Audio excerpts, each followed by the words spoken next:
nata kajado ganyandi nyulla nata o kajolo fanam fintindi Facebook oto YouTube Facebook oto koyko YouTube Gambia talent muna promotion lem Gambia talent muna promotion ngonda jaworode maribunga wate muna ngejubele wate muna ngela moile wate muna ngela kuomila Gambia talent boy ngoye dulla nata oy kantol kidimandi kantol sewondi kantol nganyandi Gambia talent muna gam talent boy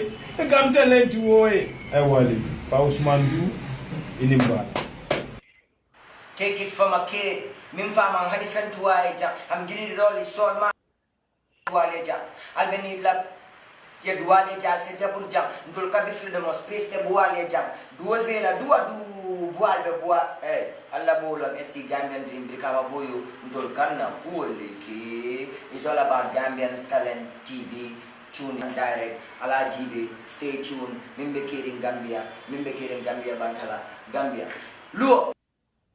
It's very good. I like so much. I'm very happy. Every time I'm happy for Gambian talent. Wow. Because the people is good, it's very nice. Your boss is very good. I'm very happy, okay? Wow. Yeah, I learned me and my name is Leitura. Wow. This is talent. This is talent. Wow. Okay? Wow. Yeah, man. Wow. I respect this Gambian talent. Yeah, man. Yeah, man. Talent. I'm very happy. Wow. Any moment, anytime, any night. Okay? Respect. Nega geseng yang ngonje mamoy ngodoy julolo fennega geseng yang ngonje mamoy fonde ma foy dindin faloli minni bali dun ni sanyoti lole boyda dindin ifulanti yang Gambia talent promotional fulanti yang itole be jambe nyaato Gambia talent promotion mun tolle tati alingi makoy e ka Gambia la londole pousse nyaato niamo e Gambia talent promotion wala mandi ka kamala ka Gambia la londo sama nyaato ay wule ye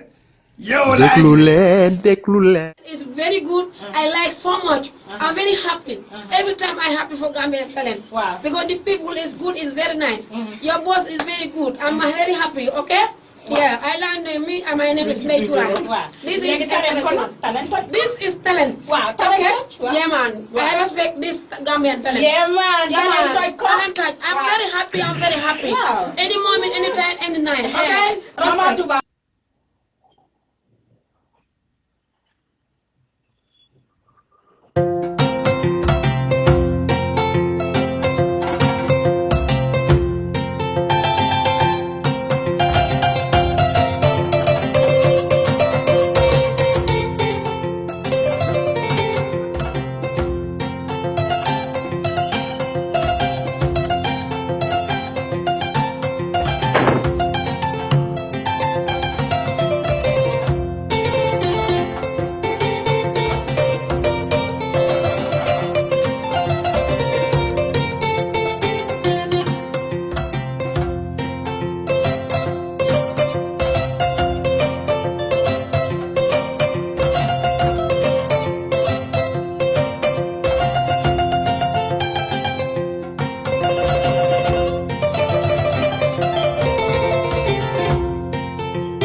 Yes. Good morning, good evening, good afternoon. Fonyu waidi deglo di ñu sétané ci ñenenti ko ñi aduna.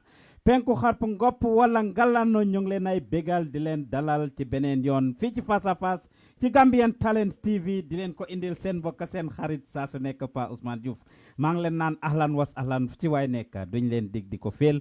Demba bi may def lu tax Gambia du dem so digoon naa leen ne leen tey dinaa leen indil gan gu màgga gan gu tedda ki nga xam ne nag moo lembe réew mi ki nga xam ne dawut coow ci benn boor waaw ki nga xam ne nag dafay dem ba jeex honorable Seedy Njie face à face lañ wax Pa Ousmane Diouf di leen ko indil duma jàkkaarloo ab cuune duma jàkkaarloo ab como képp ku ma jàkkaarloo rek koo xam ne la am na ñam am na cas dina def bem déguisé bu mu wax ak yéen ma ñëw nag di leen nuyu képp ku ñuy seetaan rek weda YouTube nga ñuy seetaanee ñu ngi lay bëggee weda Facebook nga ñuy seetaanee ñu ngi lay bëggee weda yaa ngi ñuy déglu si WhatsApp bi foo ñuy dégloo rek wala nga ñu fay seetaanee ñu ngi lay bëggee bu baax a baax ma jàkkaarloog honorable Seedy Njie mu nekk fële ci suñ studio bi ci Kanifing ñu ngi koy bëggee di ko dalal bu baax a baax fii ci face à face man nar a jàkkaarloog jow rek Mr Njie nuyu naa la.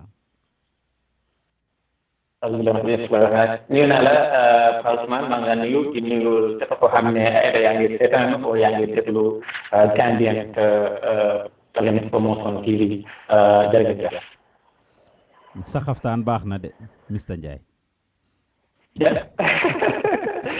Thank you very much Mr Diouf tamit sa xaftaan bi nice na thank you very much. kay jërëjëf. ma ànd ak yow su ma jàkkaarloo du yomba dinaa ko niinal bem niin bugg a xam saa su nekk ñu dégg Seedy Njie muy wax ci ay affaire si ay issues sa jaar-jaar kan mooy Seedy Njie dama bugg a xam nga xamal sunu askan ndax ñu bari dégg nañ la rawatina nag ci time yi political impasse bi toog rek dégg Seedy Njie ñu bari dinañ ñëw ci waaye balaa maa lifin rek ma bëgg nga wax ñu kan mooy Seedy Njie fan nga juddoo it's important for people to know who Seedy Njie is where you born ñan ñooy sa family ak fan nga jàngee and the like I would like to know your background. jërëjëf Pa Ousmane comme ni ko waxee I am Seedy Sk Njie juddu ca Chamin Nyanja in the central river region north is a peninsula around the riverbank of the Gambia and then jàngana both Quran and dem na conventional tamit jàngana wàcc Nusrat Senior Secondary School. Also, I was able to finish the Holy Quran at a very tender age. So, and then Nekon also into politics, Nekon a member of parliament, in the National Assembly for 10 years. Nekon also briefly as information minister. Also, I have served now as the national executive member of the APRC for 11 years. And also, Nekon as spokesperson and press secretary of the APRC for about 2 years. MashaAllah. So ñaani ja nga defee sa elementary my parents yes elementary and then go to junior secondary school and Nusrat High School also yes. So da nga jeexal Nusrat rek dugg ci politique Seedy ndax politique la ñëpp xamee da nga jeexal Nusrat di dugg ci politique. Well politics it was a coincidence. I came to I was familiar with His Excellency, former President Yahya Jammeh, and we came to know each other. And in Jaflante, when I was going to school, and also inshallah, from Jahya school, he nominated me to Parliament. Remember, I wasn't elected. I was nominated into Parliament at age 23. I served 5 years. And also some weeks before the end of my 5 years, he nominated me again for another 5-year term. So, by virtue of my position as a National Assembly member, automatically I became a politician at the time, and then served in also worked as the National Executive Member of the APRC since 4th February 2007 until my resignation from the APRC in June 5th, 2018. Naka nga xamee Yahya Jammeh nga ne da nga jeexal school how did you know Yahya Jammeh? Yeah, I was an activist. I was on school activist. They told me that necessarily need to devote more onto that. But after my senior secondary school, he nominated me to Parliament. Seedy Njie. And then I became president. Seedy Njie. Nap sa nga xamanteeg Yahya Jammeh? Yes, I was Wow. during my student activism. Waaw man ama lu ma laaxal sa student activism as NAPSA. No. ñun toog nañ fii rek dégg ne am na benn gune ku sob koo xam ne dafa calali koo xam ne moom lañ def National Assembly 23 years. That's a good thing to have a young person represented in the National Assembly to be able to speak for the youth of the Gambia. Nominating a youth is definitely something worth commending. So why Nimyo NAPSA, of course, which was the National Patriotic Student Association, were you the president of NAPSA? What position did you hold at NAPSA? I was the chairman. I was vice chairman, later became chairman. What year? And I also became the deputy national coordinator of NAPSA. Deputy That national. was 2000. Yeah, I was chairperson of NAPSA 2004. 2004. Okay. And then later became deputy national coordinator of NAPSA from 2005, 2006, and also coordinator of NAPSA 2007. Oh, okay. Mashallah. So through NAPSA, you happen to be in contact with the former president, nominated as National Assembly as soon as you finished. How was that feeling like? Were you confident that this is something you can do as a young person? I mean, 23 years old, just graduating from school. Were you confident that you can do the job? Amulo ben hesitation. Yeah, I really I accepted the honor which was bestowed on me at the time. And I also was aware of the challenges that accompany it, and I vowed to be equal to the task, even though it wasn't expected. To be honest, even when I was going to school, I regularly follow international media on foreign affairs in the country and outside Gambia. I developed culture of reading or listening or watching news, and also reading newspapers. And also, while I was going to school, I came to acquaint myself with the branches of government, modus operandi, So it was such an honor, challenging, but also I knew I was going to be equal to the task at the time, as young as I was. It was really surprising and touching, but I also resorted to the Almighty Allah. I thank Allah, and I pray for Him to guide me during that period. So, Seedy Malajla, what have you done for the young people of the Gambia? You were nominated as a youth to represent the youth at the National Assembly. During my tenure at the National Assembly, if you ask those who were at the National Council at the time, and also at the Gambia Football, of the National Sport Council as well, in Parliament, you have committees of all sectors in the National Assembly, and by virtue of my age, automatically I qualified a member of the National Assembly Select Committee on Youth and Sport. I was the vice chairman, being in charge of sports, and we had a good working relationship. We advocated for the inclusion and welfare of youth and sports at the time. I remember when I joined Parliament in 2007, February 1st, let's be precise, there was this National Youth Conference and Festival every 2 years, biennial conference. And I realized that it wasn't catered for by government, and through our youth and sport, a select committee, and the then Minister of Youth and Sport, Foreign Secretaries and others, and the National Youth Council, I remember then Pamela and others were there, and a couple of other people.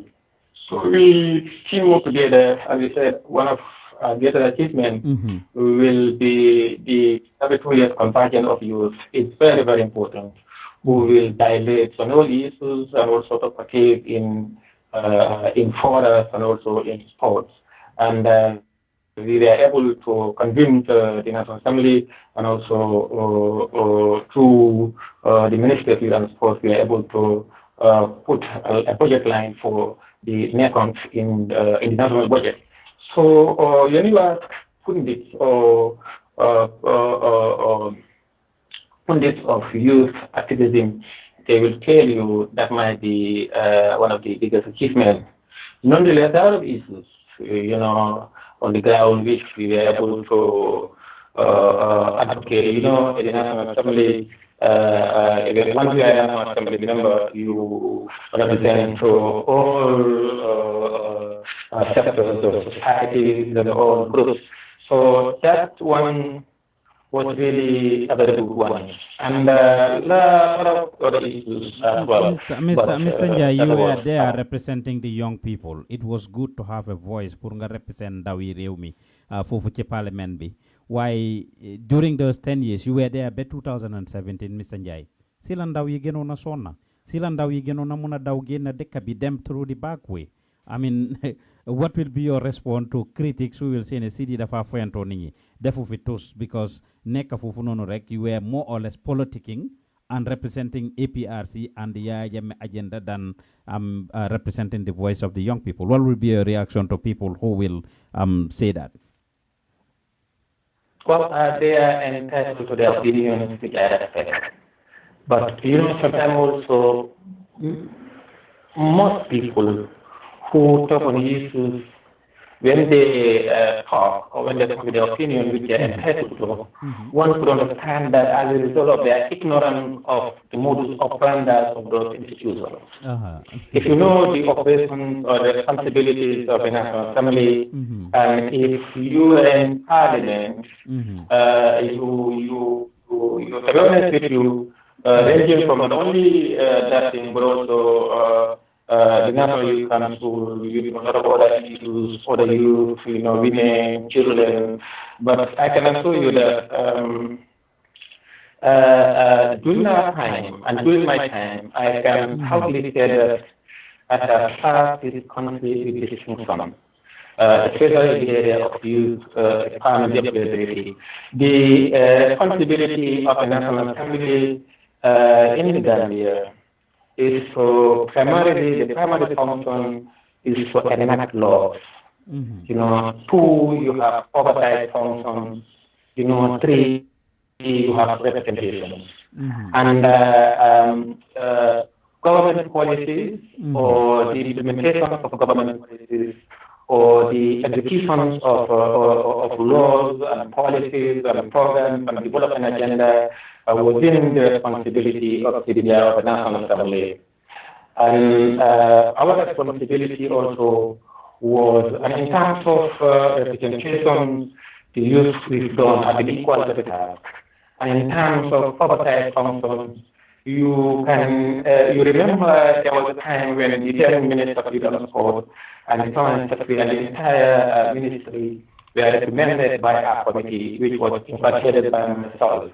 And there are a lot of investigations done, a lot of oversight under our time on the Ministry of Youth and Sport, and the ministry, including also the Gambia National Olympic Committee, GNOC, the Gambia Football Federation, a lot of other issues. When you go to Parliament also today, you will see those records. And I can say that the 2007 to 2012, you can ask any genuine government of the National Assembly and really the fact or the then Speaker of Parliament.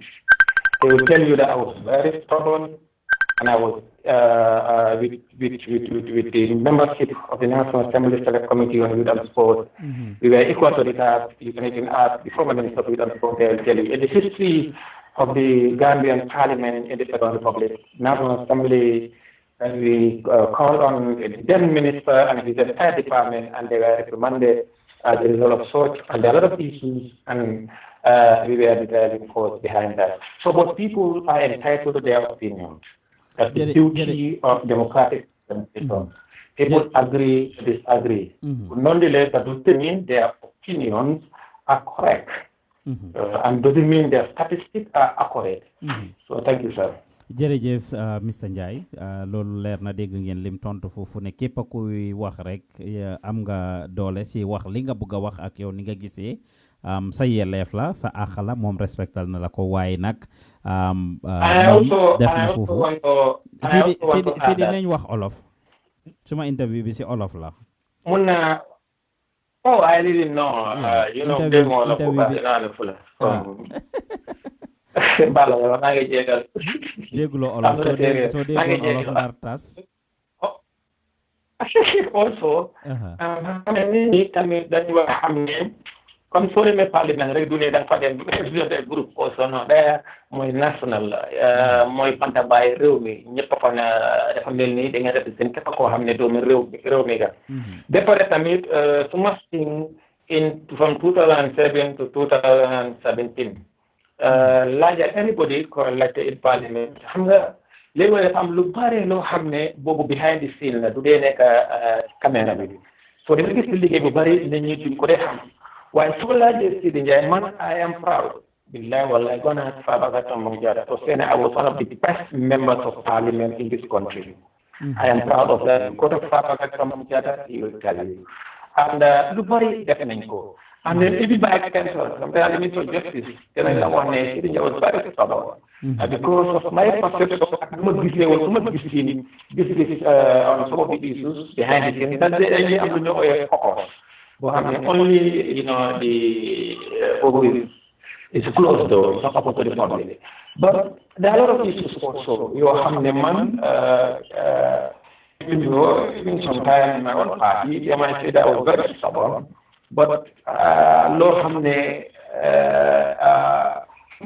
Seedy Njie yéen seen National Assembly ñu doon wax ne roba stam National Assembly la leen APRC ngeen fa nekkaloon lu bari you were majority in there bépp bill bu ñëw rek ngeen enact mostly luy represent di favor former président ak seen parti bi si loolu ngeen doon dox loolu kontaan naa trop pour tontu laajte boobu noonu xam nga soo réeree au fait xamuloo ñoo doxali yow xam nga doxali ni politique yaa ngi di US xam nga di politics the political implication politique li nga loolu la involved in parliamentary democracy in the United Kingdom in America in the developed world waaye gis na man mun naa wax ne gis na ñun suñu taay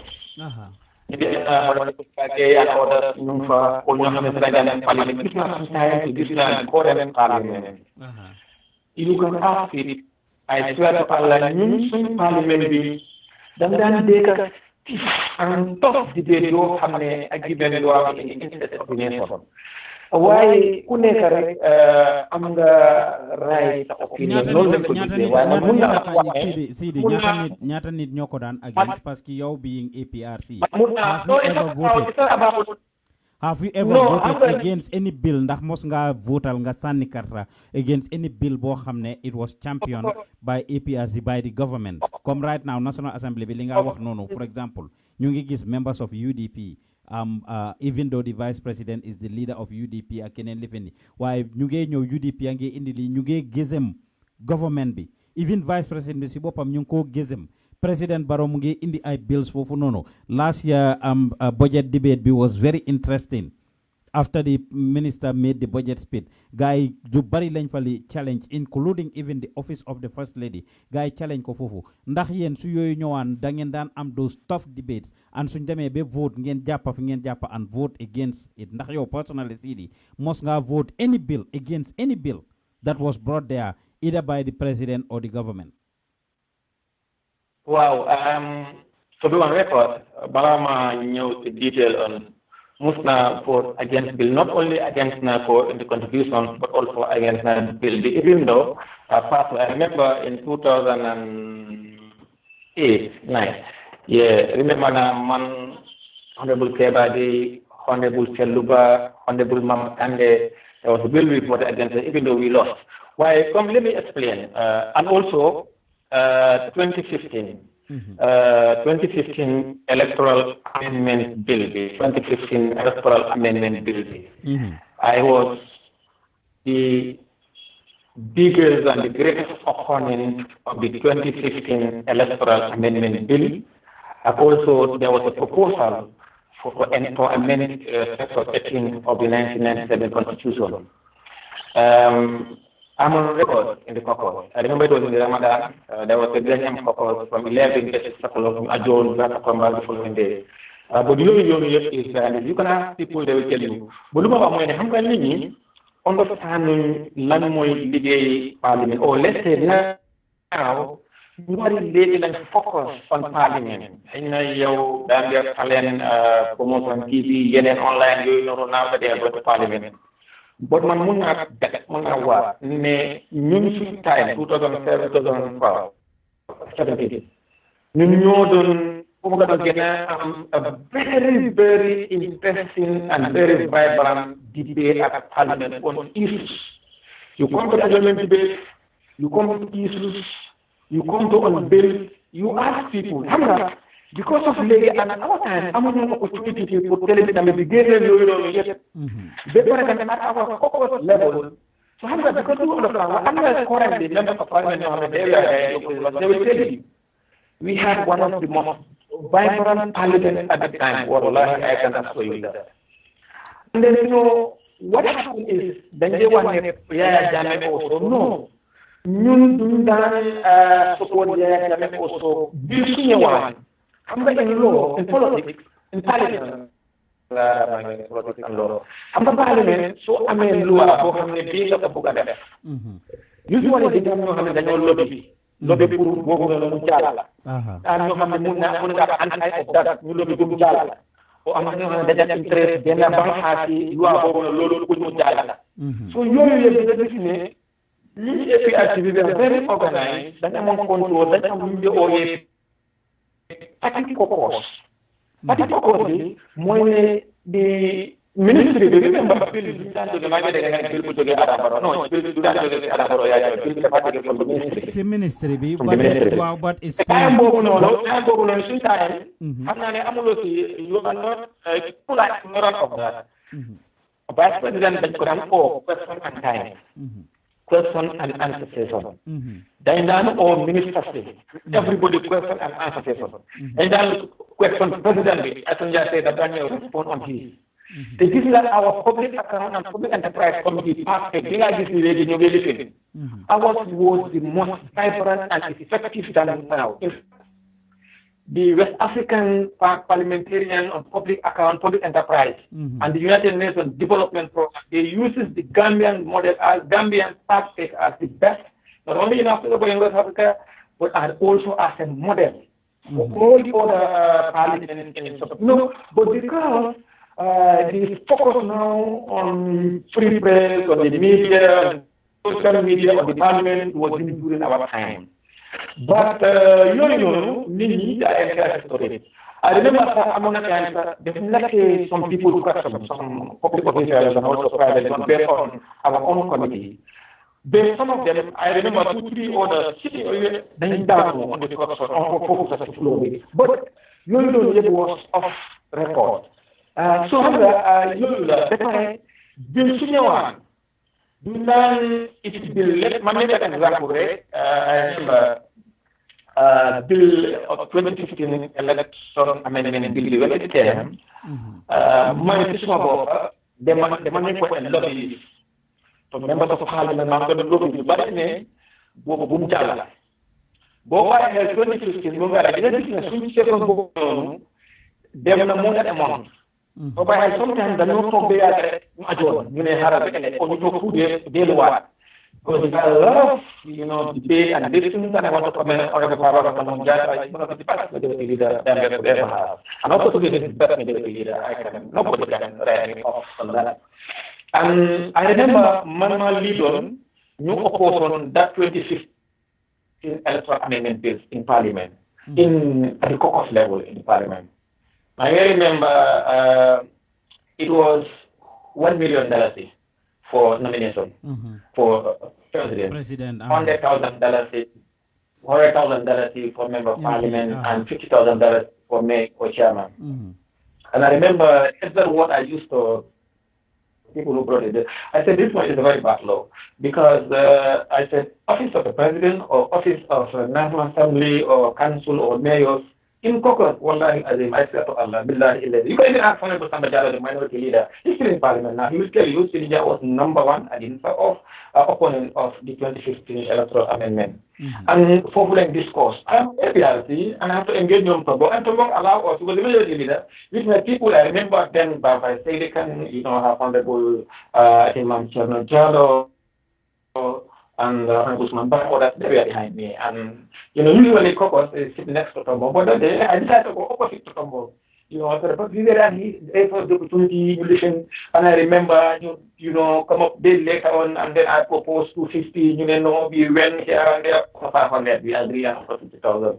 All those are terrible. And then I remember there was also another bill that President Tomo Jata told that minister and somebody in the institution, we are not going to make this. We will reject this bill. There was another. And the man said, no, we will he said, so they are then more okay, lady, Jelal Pimpi, Jelal, State House, different Kulua for you know, because all these things are not on focus. You know, and people don't know. And I remember, which is because they wanted to amend the Section 18. People are the Ministry of Justice. They are there, they know what I told them. But I don't care. Even in 2014, 2015, people thought I was going to lose my post, but that's important. I remember when they wanted to amend that Section 18, that one, I went and canvassed for everybody out because they wanted to remove the ingredient law a little more tight, Section 18.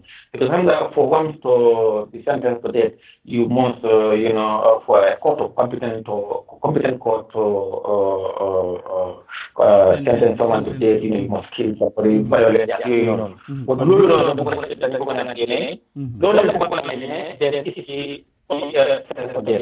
but when you are prison on this thing, you are sentenced. So I remember, it took me about 15-20 minutes because I was to get the police general because and then Sabat very much like to for the interest of the nation, and then we arrested for that one at the caucus level, entertaining the interest of the nation, and we called for caucus, and 5 MPs were in support of that amendment. 5 MPs. I will not name any names because this it was party level, and the entire membership of the rest of the APRC voted against it and won. And that one never plenarily rejected that one like that. So because APRC at the time we were very organized at the assembly. Okay. Good. Then we were, because there must be a control. As members of parliament, they are from a political party. They are control party level. I'm not talking about it, but your own party, therefore, control. If you go to the House of Commons or you go to the Westminster, they have this name, Jeremy Corbyn, party, the Conservative, Theresa May, and others. You go to the US, the Republican. I am aware of lobbying and that process. I follow US politics a lot. Guy did a lot trying to lobby with each other. Buya good ni rek binyo confirm Kini the Justice Kini what's his name again? George Kavanaugh being confirmed. It was very tough here, and I see them doing all that lobbying and stuff. So I'm familiar with that. The party level, you can go and talk to your colleagues within the party, get agree to your fellow MPs, even if they are not part of the party. Now you fast forward for the sake of time. Definitely, Lulu. Yeah, almost about 10, 20, 15, Okay, go ahead. So, party level, definitely Lulu. But then you were there, you participated in all of these things. Now come the elections. APRC, again, def a lot of efforts. You were there. Were you certain that you guys were going to lose? Do you know? Because yang on APRC time bobu. Ndax Seedy Njie xamone nga ne yeen da ngeen lose election bi ndax da nga amone confident ne da ngeen win? I'm on 1 billion% confident we are going to win. Lan moy won sa sukandeku? Yeah, because them a belief on what we were able to do during the 5 years, and also some of the achievements in terms of infrastructure development, in terms of employment, employability creations, in terms of the empowerment of young people and women at the party, and then so to be honest, I thought that because of those things, Gambia would re-elect us. Why them campaign? You saw the numbers being them a campaign around the country. Yeah. That's what I said. I saw the numbers. But when we, to be honest, the North Bank region, when we arrive at this place, how to call it, our post protocol, Barrow and FL, I call then City Cabinet member, Minister. I call, I think, Barrow Sanko, and I call another one also, a senior surrogate of the APRC, and he holds the senior executive member.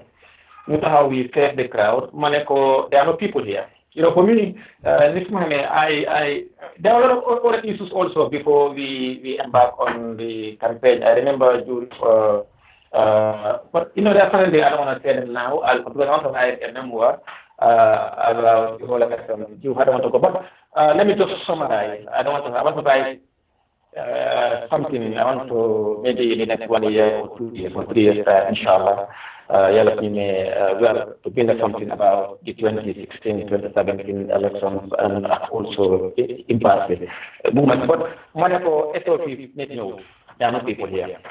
I said no, because we are living on our itinerary, but I don't want to say all those things. Monaco, it was a minister, somebody, and another also, you face people here. Here we fail here. No, people in Tamil Nadu. I said, no, Tamil Nadu, there are no people. I said, to be honest, there are no people in North Bank West. So, lady, you can be fast, because when I do the Hakala, you become very, because Smako analyze it, usually Smako analyze things that don't happen. So, when I fast, that's when you're what is that guy? I don't know, so, before former president actually, move each other. Then you face combo, around the hospital. Here also there are no people. Yes. Because there are only two, three political parties. The coalition at Mama, there are no people here. But this is, that's how I analyze. So I conclude for North Bank, you're going to lose North Bank. So we went to Central Region. Yes, I told him, I told him, but the time I was also, Central Region, North and South, Sierra will make it. You're going to make it, city people. Much started to analyze some of these places, we went to they came, but I doubt. They are not, I think we're also going to lose. So you don't know, for LRR also, there are no people we're going to lose. So when we came to West Coast, I look at Kaldaji, I look at West Coast, and then also Manako will definitely make it. So we went to Combo at Bubazon, also Muayatema. Munema Nakana, Manako, to be honest with you, if all these people thought we're going to make it. And then there was some issues also on Hiba Bumati. I also informed him, and I said, I'm worried about that, which I will tell you. I called him and called someone else, the one Sunday, Makolo, and Bubazon. There were many people, and also this time soon, there were many people. So this had to monitor President Barrow living, and listen because someone had not bank didn't him. Then you win in URA and also in LRA. And then Congo, you don't know, even though I was busy with this thing. So I looked at it, man, I'm not in there. There was a meeting because there was a meeting Yala Def, man, one care, and I was resting. And then it was today around 5 o'clock for them, our last meeting in Banjul. Then I remember, I didn't even know my job was on. To be honest with you, the crowd was marvelous. The President Barrow crowd. I couldn't believe that. I couldn't believe that. In fact, there were many people trying to use Seedy Sk Njie. Then there was this brother I didn't know about. I didn't know because I didn't even know why he was there. We put on this coalition, because come on, in the whole negative mom, we get up our because I didn't know whether I was related to President. But someone knew, I'm not going to coalition, some cushion, and then the PIU have to escort my car. I said through. So, Madam Banyaman, the Madam was on these people. This crowd, and then interestingly, I was also worried because the man wanted a copy of their itinerary, And then we don't disclose in itinerary that, when you fail the plan, you plan to fail. That is the difference between our 2016 and 2011 electoral campaign. So, Sumala DG APRC plan won 2016. Sumala DG APRC was in plan. No, wow, because everything was in the hands of the executive. Then again, one politician say from it, and then it's more or less APRC now become the state house because, at the time, Tombong and other people, these are the politicians, they would have to say. I remember Bundon itinerary and also Bundon design Singutbi for the nomination.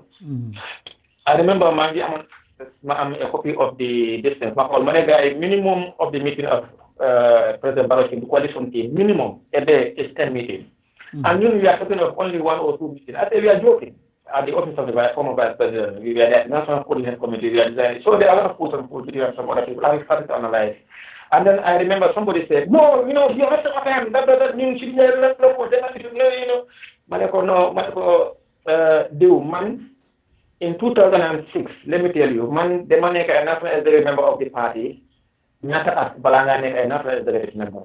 In 2006, I remember I was a politician, but both on President Jammeh's campaign team B, demo it was Navet Lawan, I remember. But I remember there was this observers or something like around Badari in your Monaco that year for President Demna in each constituency, and it was rainy season. Monaco, why now it cannot go to each nook and cranny of this country? Because this, in fact, there was a word I used. There was a minister. Monaco, this election, I don't know, but it's a replica because 2001 I was going to school. Monaco, but it looks like it's going to be a replica of the 2001 election.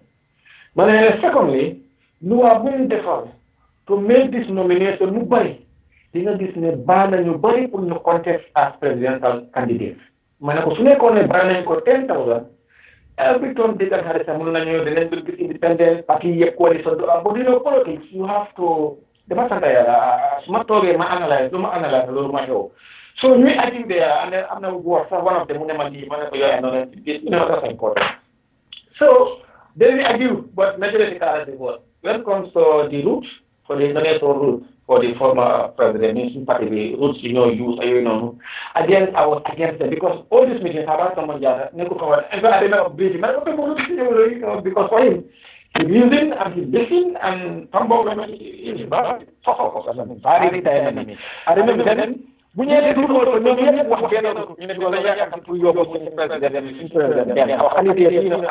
to someone would be, maybe my books, it's going to be King's Corner. With them IC, seems to be IC, Nija, Pipeline Mosque, Westfield, them Serekunda, them Bungo, them Lakunda, Johnson, no Banjo. They are also against why excellency the former vice president supported me. When okay, ladies and gentlemen, you want to be the book at the Seedy Njie the two, they will benefit the former president. But the president then for more approval. Those then focus about common sense. Common sense. So but we weren't prepared and then you refuse to go to all so dang wax Yaya Jammeh nonu ñu bari ñu ne Seedy Njie was untouchable in APRC. Of course he was directly close to Yaya. So dang wax ak Yaya on a regular basis, right? So I mean issues it's just like bu ma demee parlement ma gis Tombong Jatta du ma doxalee ma def ko suma role model ñëpp xam ne ma def ko suma role model boo xam ne you are guided by your conscience. If everybody says this is red, when it is white, you allow you if you feel it is white, say it is white. So the problem is because nobody there are a lot of issues obstacles around the land. I also had a lot of problems APRC because people thought for me dama sant yàlla dafa may wisdom. Some of them I'm not moved by crowd. If I feel it's not correct, my only. Today in place behind the people guide them in they have to understand. So Lola, and then hey now I was a bit more because for me dama bari woon wax. People say dama bari wax. And loolu but necessarily I was untouchable in APRC. Maybe also the opportunity boo xam ne yaa ngi musuta nominate ni 10 years man la nominate maybe with all those things. So Bobo is Allah, not me and not anybody. Mashallah. You continue. Okay. Election day. Fan la fekkoon. Where were you on election day? Night before election, I told you, election didn't pass the election with Dumosi one, but the people talking, but then in the Gambia, I didn't have information that anybody with regard for election from impasse. But it's highly classified for my end now. Election, a day before election night, cooling day, I traveled to my village to cast my vote. I casted my vote the following day around 9, then I wrote in. Remember, I was also legally appointed by former president to be his agent at the IEC. So I have to work to come back for them to the IEC. Lola. So, wow, when you announce results, if fan nekon? I on IEC. Oh, you on IEC. How did you feel when the results were announced? Being announced the results, declare Barrow winner. Yeah. She was Lubai. I wasn't very surprised. I remember Mojo guys, in fact, very early, as early as 12, I had to communicate with people that we saw. I remember the following day when I went to my home. You can take we've lost the elections, we've lost. I say I'm here until time 5 o'clock in the so congratulate the president-elect and also in a very conciliatory meeting and all that it was done. Well, anyway, it came. President Jammeh conceded defeat and ne preferred Luko de cabinet. I was the one who well, man, ma relay on number through Bala, my number to that call. Man, ma get on the number of the Holy Fasala, then my number. So that guy, concede defeat. Okay. So, Dangen am ben xëccoo si yofi concede defeat bobu did Yaya consult you or any of the APRC ndax that was a single-handed decision? I am not gonna say much about the election. I told you, this man need dom adama. What dega defa pass dom adama. Motax ñu ola pour yow nga wax ñu dëgg ndax yaa ngi fa woon xam nga su fekkee ne Yaya consult na la wala consult na leen nga wax ñu rek billahi la ilaha illa huwa Yaya Jammeh, nobody forced him. Nobody. He said he has lost and he feared Allah. He's God fearing. That he is going to call President Barrow and concede defeat. Even though by the man I was at IEC, the New State House, we were in cabinet. waaye ñu ngi dégg Alieu Momad Njie mu ngi wax ne call nañ ko multiple times wax ko mu stop announcement of results yi ak yooyu noonu. Did you know anything about that? yaa ngi woon IEC mu ne ñoom Lamine Manga ak Malick Jones ci moom a few times di ko wax ne na stop announcement of results yi. Lu ma la bëgg a wax rek mooy ne election night and also during the past ñu bëri déglu na yëpp baax déggoo de am na yeneen côté ne ñaa ko dina bul wax de man ma am all the relevant information why it is highly classified. Okay. I'm not gonna get there. Okay. Léegi ñu ñëw bi Yaya li fi ne then the next week mu decide pour change mindam and relied on Yeah, don't change mindam don't change sax man dama àndoon ci TV ñu ko nga di ko président Barrow ak you know I mean everything was nice. I remember when I traveled, my travel moti nekuma fi won and then that night I was around then ma dégg ne on the media that former president change na mindam.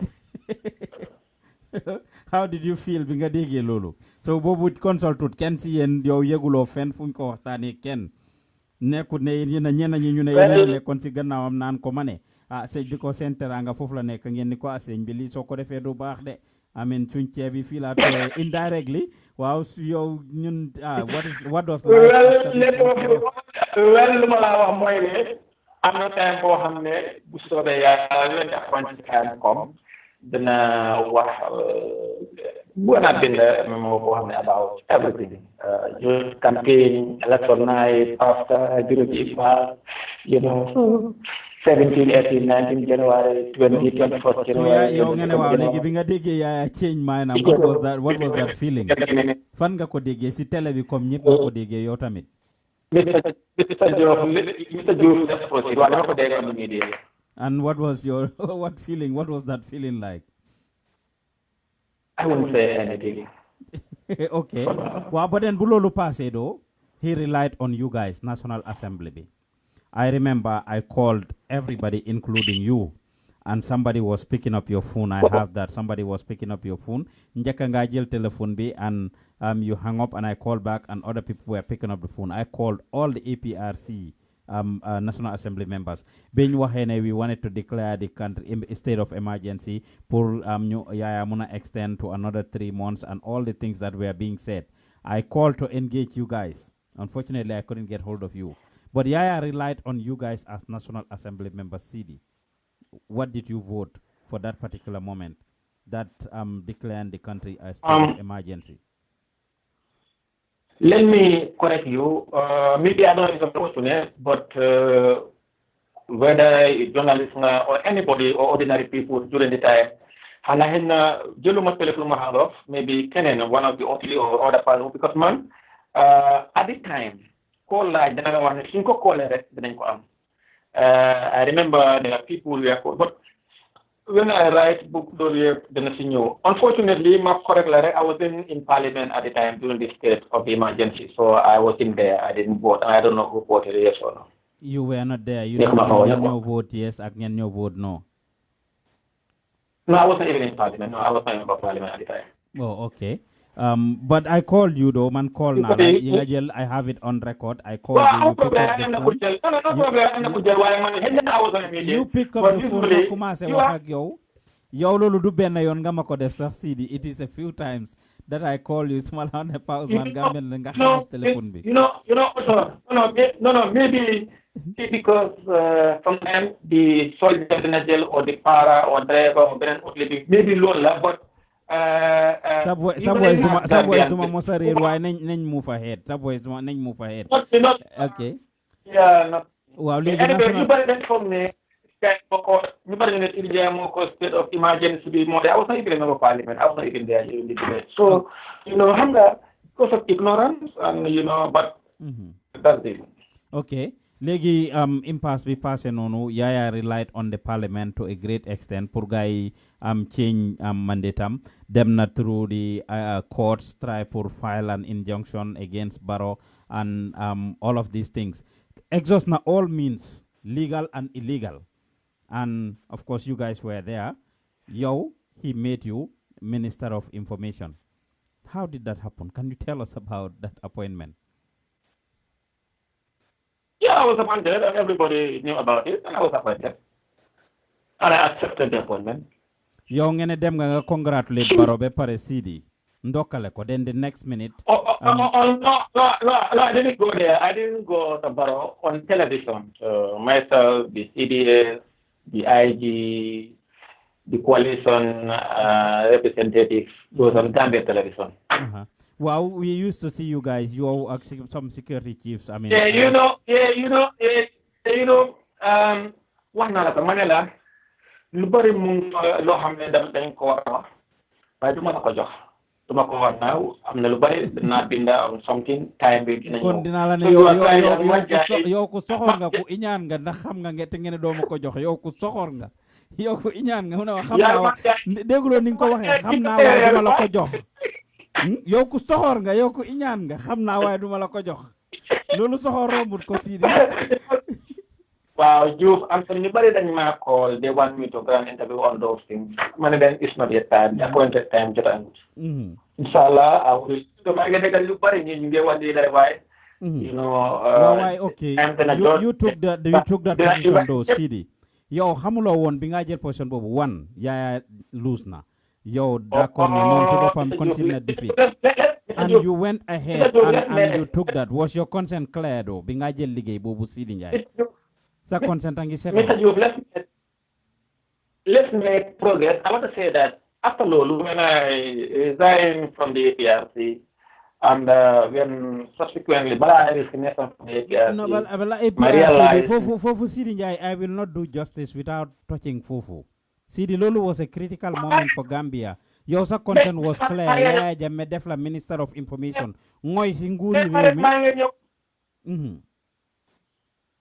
Okay. And you are not satisfied with my response. Okay. You follow up question. Okay, Demal. When that happens, Madam Equatorial Guinea managed and then realize kujuru yai Adama Barrow ak kujur suma papa bu góor ñoo bokk ndey baay. Ku jur yaay Adama Barrow ak ku jur sa papa yow. Wow. Okay. ñoo bokk ndey baay. Then ma realize loolu, and not only that also, ma resigné, I remember that was after the 5th June population of the Standard Interior, demoon naa ko immediate house ma ne li nga xam ne loolu moo xew during suma political career ak léegi as executive member moo xam ci wàllum politique ay erreur o yoo xam ne dama tooñ ñii o dama defale ma ne ma jiital ñëpp on the apology apologize to His Excellency President Barrow, apologize to our entire family, apologize to the entire Gambians and the world. Either not only during the impact, but also during my 11 years as the executive of the party and 10 years in Parliament, on the apology, but also think about them so that with the time. Why limala laaj no so sumala understanding ngene regret nga lolu, so you regret taking that position as an Minister of Information. Di waxe ci kaddu Yaya Jammeh. I didn't say that. Don't go with loolu laa la laaj waaw man loolu laa la laaj ne la is your consent clear?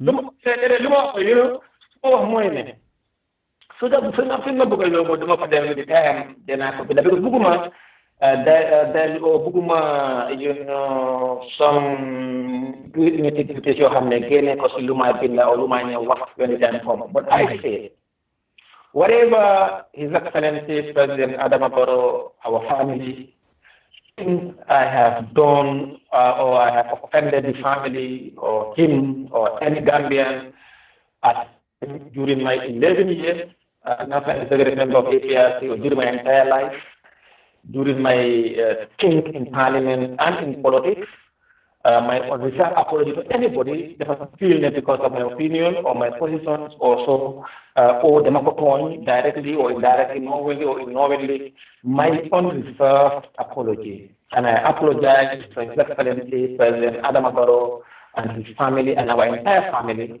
And of course, apology is accepted, and I switch over my loyalty to President Barrow.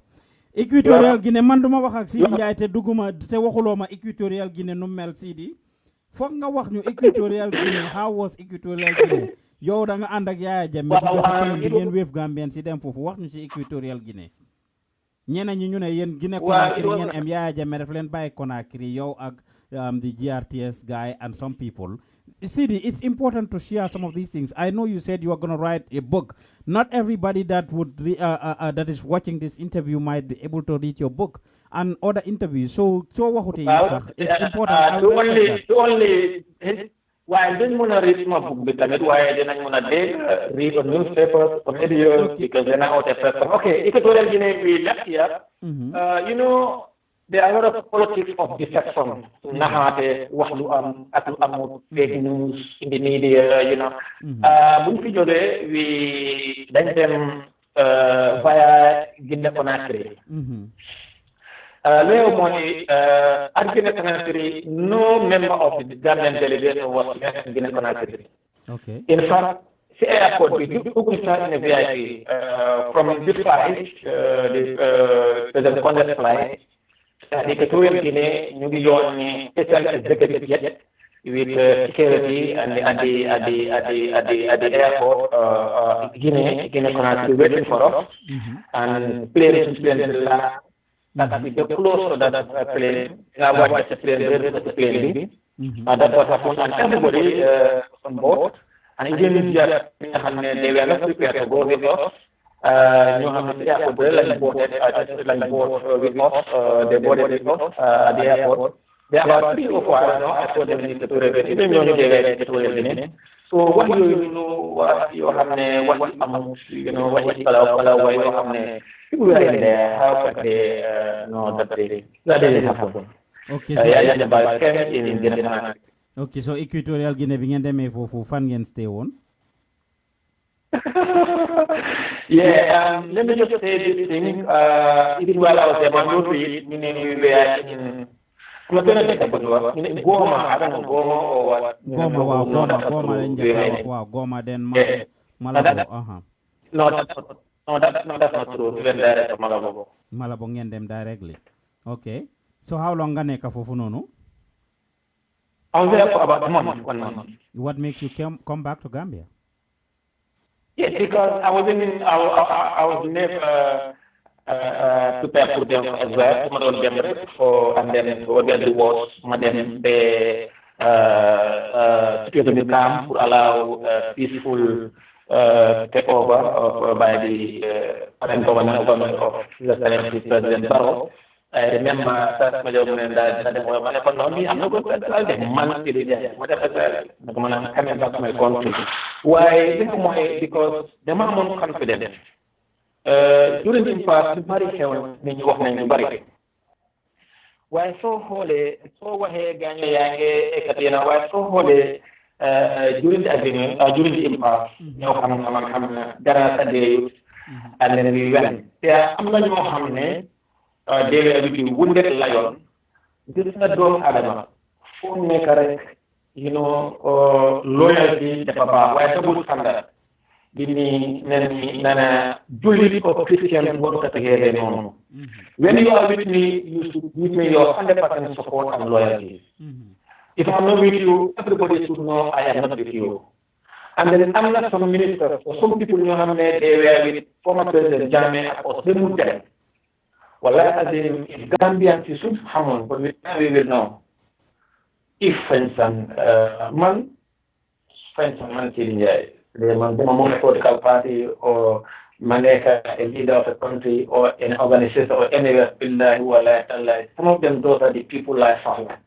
Because they will be with you through thick and thin, and they have contributed positively, for this former president. Nanguna negotiate with the ECOWAS, AU, and the African Union to buy revenue peacefully. Lulu man Seedy they must be proud. Mota bumo debe ko do gena mane mangenyo nyene di wone ko nyamane man Seedy Njie lui Allah ham. So the summa holby my intention and what we have done with former president to make sure that then a single bullet talun ko in this country. Mane billahi wala Allah will protect me suma delo Gambia amna ñu ko fa dem suma jawre bu ñew bu li mané té paré way lolu yépp c'est li nga xamné lolu lañu yalla may ma ngi même ba amna itago dégg na ñu affaire bi bu fly you know I was testing I was even after how we encountered so why lolu yépp ala mo ta mané man fokk ma delu wa Gambia dem continuer en essayant pour jom pour dem as well but even though with all I say, wallahi azim, I thank Allah and I'm proud. My role during the impasse, other people, billahi wallahi Allah, I thank Allah. And then, Lolo, I'm a friend in Africa. Bo have the impasse and 1 month plus, sitting President Fale, President Fale, Ninyange Sagandi, the Hatante, Niro Ngaro, then Bal, Alunko, Lulu. Dan ko wara recognize ni xamne the African Union the ECOWAS so ñi dem li ñu doon wax moy ñi and ak Yaya Jammeh mané li gaay ñu anda mom de Wa li ma wax mooy ñu bari ñu ngi xam ne ñi àndoon ak Yaya Jammeh mooy ñi nga xam ne ñoo ko doon jàppale the big dogs ñi ko doon jàppale ci def ay tojange ci all the different things that he's accused of. No, I really respect because Motatima Kolesa, I just went ahead my accurate interview. But when you say the big dogs, you is not respectful. Maybe limaneka America mota suñ waxee loolu anyway. In America that is not loolu mooy ñi la gën a jegeñ actually. No, ñi la gën a jegeñ. I did not. In fact, it's not even spelled as dog. Waa demal nga seet ko. I thought dog. I don't understand. I know the word. I told you the okay. Wow, so it's not even spelled as dog. America fi waaw li ma wax su ma ne big dog. Waaw so ñi nga xam ne ñoo ko jegeñ. Big surrogate. Well, I was the only politician. I was the only civilian. Jammeh la rek, and then the wife, the mother, the two kids, and few soldiers and few the household citizens. Okay. So, I have over 200, over 300 here and there people. What you have. Oh, okay. So you can everybody you are the first person. Huh? No. I'm not the first person. GRTS we are the first. GRTS was the first team to come. GRTS and then GRTS with few other security, about 2-3 other security personnel. And also some security. But the escort on the VIP they also came, and then later on. Until we didn't COP, and then a man, then I think he's a soldier. I forgot his name. Okay. Then later on we saw General Tamba and General Umpamendi return to the Gambia. Because I wasn't surprised because I knew they wanted to come home and continue to work for this country. Yes, I knew about it. I wasn't surprised. Okay. I remember somebody called me. Well, can you confirm that? Well, just find out because I know that Jaffa do can la call. But today umpala Ansman Tamba Tamba. I know they wanted to come. I'm not going to they want to come home, and then there was not they have other intention for stay. Manakolo okay, yeah, but from also what is being said, ne fofunono Yaya Jammeh moneka with the president yen Finland by Dekuwai, you were left there to be miserable. Is that true? Ne amulen won Dekuwai bu baax nekulen won ci jama. You guys were suffering there. Is that true? Do you think people will under Yaya Jammeh to create exile or with any other person? You go following an agreement with the international community, that particular president. Do you want Gambia first? Let's take Guinea-Bissau and president the white exile and arrange country. Do you think people will go with the delegation you make a miserable, you make a homeless, or you human being? Oh, okay. So you're being on disturb when you see airport. You were not bothered at the airport? No. I was at the VIP, and then they went, check my papers, and then, and then at the VIP, it is my bagage. They allow me in. And then after my interview, after some days, when they knew I was around, police headquarters for interrogation, some hours of interrogation, and then later on they digest my pregnancy and then allow them without charge and also without statement. And then I think they wanted to make some just on the final. I'm not sure there are a lot of hours of. You were influential and close to Yaya Jammeh Seedy. Kan mo Yaya Jammeh si not shell ñu génn si Yaya Jammeh chapter bi finally kan mo Yaya Jammeh Seedy Njie so ñu doon wax Yaya Jammeh kan mo Yaya Jammeh.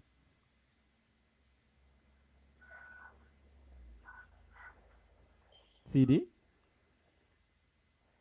I am thinking one word Lala job. For me, I'm thinking da nga freeze ci saaki di.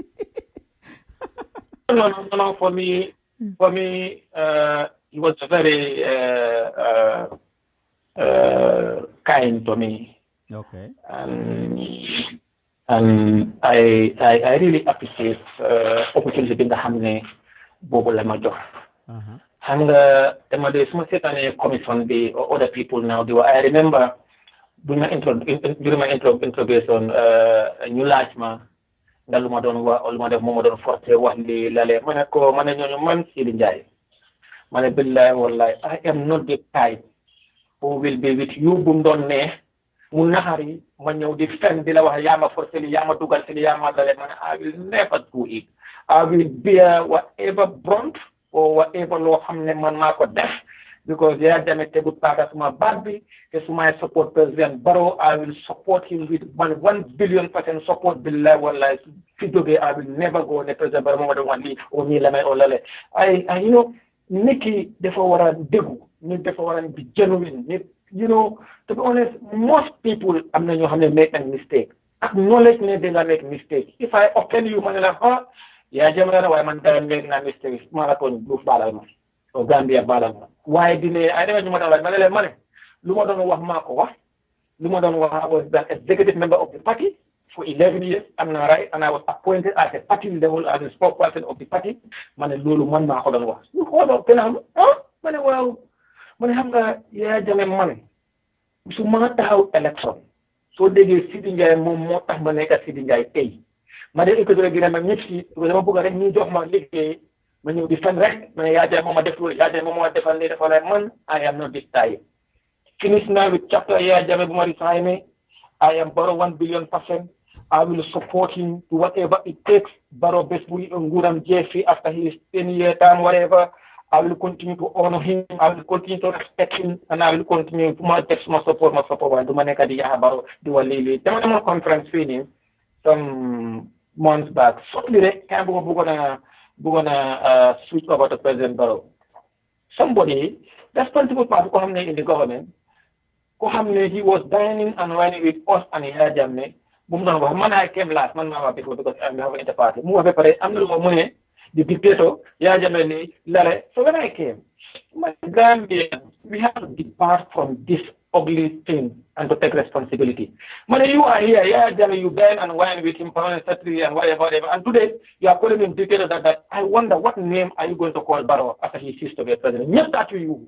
You know, Gambians see, then you want to buy that.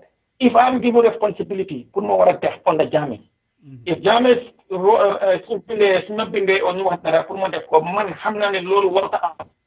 It's my responsibility to advise Jammeh.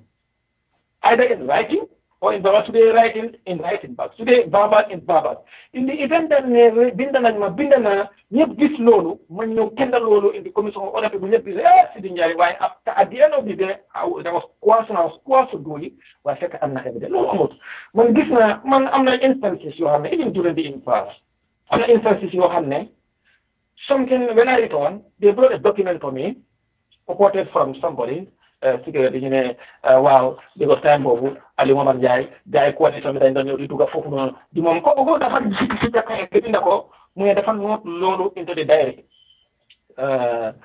one of former president waaye nekku Jammeh mu isil ma ko fekk na justice at the time ma xool kayit bi ma ne ko hey you know what this is rubbish ma ne ko demal nga wax président Jammeh ne during pass kii xool ma wax na ma about this ma ne ko look at kayit bi nii xoolal kayit bi xool even ñu ko xootee si diary bi look at this paper ma ne ko this is rubbish ma ne ko man when I was there every day dañ daan dem si IEC chairman bi all the parties ma ne ko because he is the chairman and the IEC parties yi yëpp ku nekk time bu la neex nga dem foofu noonu ma ne ko lii duñ ko mën a boole si this election petition ma ne ko wax naa kooku si téléphone ne su buggee na dem mu bind a statement mu joxe affidavit mu sign ko mu form part of suñu kuréel yi ma ne ko waaye pour di wax ne ñoom coalition ñoom président Barrow ak ñoom Halifa dañ daan dem si Aliou Momar Ndiaye time pour moom foog na ne noot na ko daal si bugam bi foog na ne trying to rig the earth ma ne ko loolu is rubbish so kooku delloo paper bi I didn't take it mu delloo paper then while I was in cabinet then Jammeh oo ma ci office I went to the office fekk kooku ngi taxaw gannaawam mu ne ma and Sidi xanaa diw joxul la esul la xew fekul la fare jox la kay béne because politique nga fan and then what stress ma ne ko maa ko ma ne ko because kay béne doo mun a rely on you in fact am na statement dafa bëggoon mu wax statement mu bëggoon pour ñu inclure loolu ci statement bi ma ne ko saa lii mënuloo ko inclure sa statement bi it's too trivial and it's too you can't call ma ne ko man dem naa IEC during the campaign and during the campaign more than 100 times suñu parti bi ñëpp all the parties ma ne ko because IEC foofu parti bu nekk loo am conflit sa problème da nga dem foofu noonu ma ne ko pour kii wax ne gis na ni bugg na ko si déré man maa ko wax ne su buggee pour this form part of our complaint na bind a statement mu def ko foofu dafa affidavit so affidavit mu sign ko mu isil ñu ko de mu laaj somebody ko xam loo mu ne ko kooku ne ko dëgg mu ne ma it's true in your eyes te mu ne ko tell ba these people there I can tell you at that time and Yaya Jammeh accepted my advice even though it was young am na ñoo xam ne so si gis right now ñi dem li ñoo wax ci commission bi ñu bari kon dañoo fen everybody is claiming it was a directive so si yow si sa gis I am not talking about the commission here. I'm talking about myself. What I feel. I mentioned nga be wax commission bi anyway. So why so I understand. Ñu bari ñu doon liggéey ak Yaya Jammeh ñu ne they were not genuine. I have not said that commission because don't come here like I don't want to be called for question by the commission. waaye am na ñu doon liggéey ak Yaya Jammeh ñi wax léegi ñu bari ñoo xam ne they were not genuine or you think they are not genuine in the way they talk. Yes, wallahi, and I think either President Barrow Gambian sir dañu war a toog ñu xalaataat. yow dañ la jox responsibility. You see, in government or the country, am na certain people ñoo xam ne because of their loyalty to the nation or what they believe in, ñooñu dañ leen soxla. Am na certain people ñoo xam ne claim double standard, they are neither here nor there. Yooyu dañ war a xalaataat ñooñu bu baax a baax because those people wallahi they will not help us our country to move forward. Waaye ku nekk nag am na façon waaye bi tayee danañ xam li ma wax bu ne sa gouverneur dinañ xam lu ma wax lu ma wax man lu ma wax déedéet parce que am na ñoo xam ne they are scared they are scared either government officials or the president or other people because of either their inability or because of their capacity or because of they are not loyal or they have something to hide. They wouldn't want other people to come on and help you or to save the country and help President Barrow achieve his objectives. And then, anyway, okay, daal li ma la doon laaj ba tey dang ma laaj waaw Yaya Jammeh nga ma waxut ba tey rek ñu ngi lifi no waaw wax ma Yaya Jammeh ngene one word nga doon xelaat ba tey waxuloo ma de and you get into explaining. A very nice person to me. A very nice person. Oh, very nice person to you. Okay. Why is he lim la defal yow to you, but generally you think he was a good leader for the Gambia? No, you know, Mr. Diouf, lu nekk rek is subjective. When you ask human rights pundits about Yaya Jammeh, they will tell you he is the worst ruler in the world because of his human rights records. When you look at President Barrow's human rights records, even not human rights pundits, they will get the best in terms of human rights because Barrow has fundamental principles of human rights, democracy, and good governance, and he won due process. When you ask in terms of young people like us at the time, remember Jammeh was there for some period of I don't know, I wouldn't know. But yow xam na ne du nga dem school ak kaare def nga dem school primary school démba rek maa ko wax primary school démba rek maa ko wax si suma show bi waaw pour nga dem school then when you ask education of Pundi then la wax ne Jammeh was the best president because for the first time not only xam nga si léegi musu ñun xamuñ ci dëkk Jammeh ñu xamuñ taax even in our school Jammeh sax na fa taax schools build schools everywhere. When you come to youth employment and employability, Jawara and Jammeh dafa build university pour youth si muna go to university even if government is employees the NGO private sector di nga opportunity so dafa subjective Why so they arrest? They tell you, Jamie, arrest, and the law says 72 hours. Sometimes 1 year you are not released, you're not charged, you know, those gross violations of human rights. You know, they will talk about that. So you see, so more than is subjective. And then, so the people under your you don't criticize Jamie, you will keep pass. And then the law say they are on a human rights record violation. And then because of human rights violation, more on the diaspora, the coalition, and the other people, civil society, not come together under one umbrella. And European party because it is for them. So you see, no. And then opportunity now for President Barrow, you know, you can a Gambia, but you know he's very cool. He respects fundamentals, principles of human rights, democracy, and rule of law and good governance. And also that they have and he wants every Gambian to feel that Gambia belongs to all of us. So, you know, this is the difference. So, President Barrow is very cool. Okay. Now, New Jersey Barrow, young one APRC CD, they had their meetings. What makes you leave APRC to cross carpet to Barrow? There are a lot of issues. I will dwell on them. It's not a debate for today, but for another day. But primarily, I refer you to my 5th June 2018 interview on the Standard newspaper.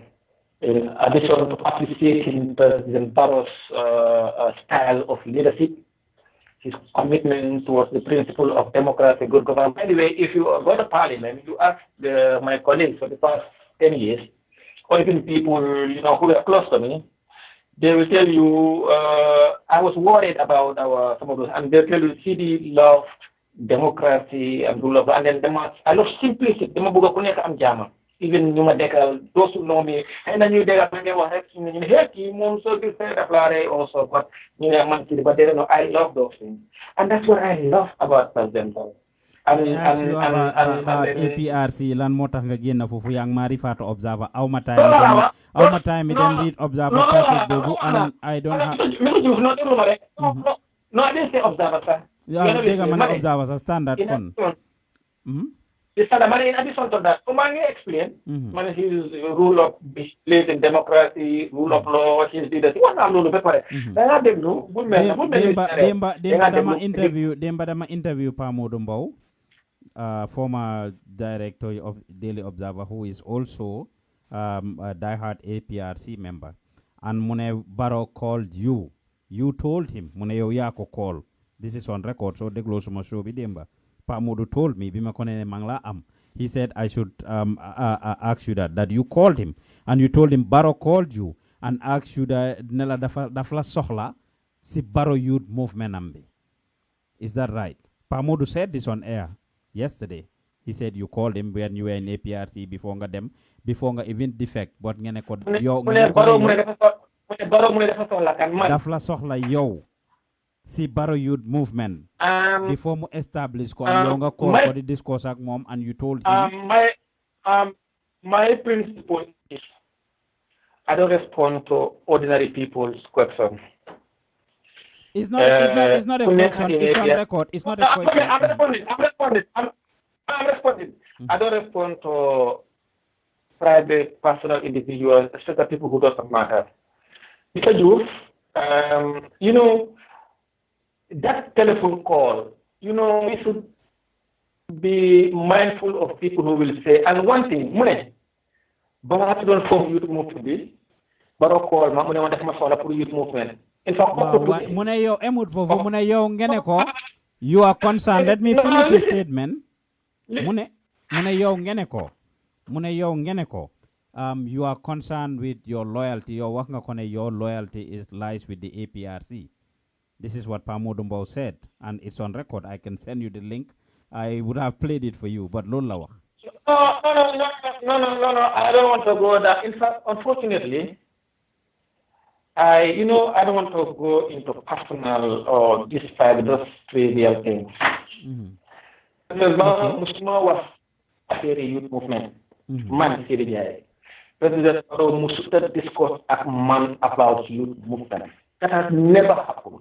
Man Seedy Njie, up to today, I am not even a member of the President Barrow youth movement. Why below been called launch yow gis nañ la fofu di their first meeting.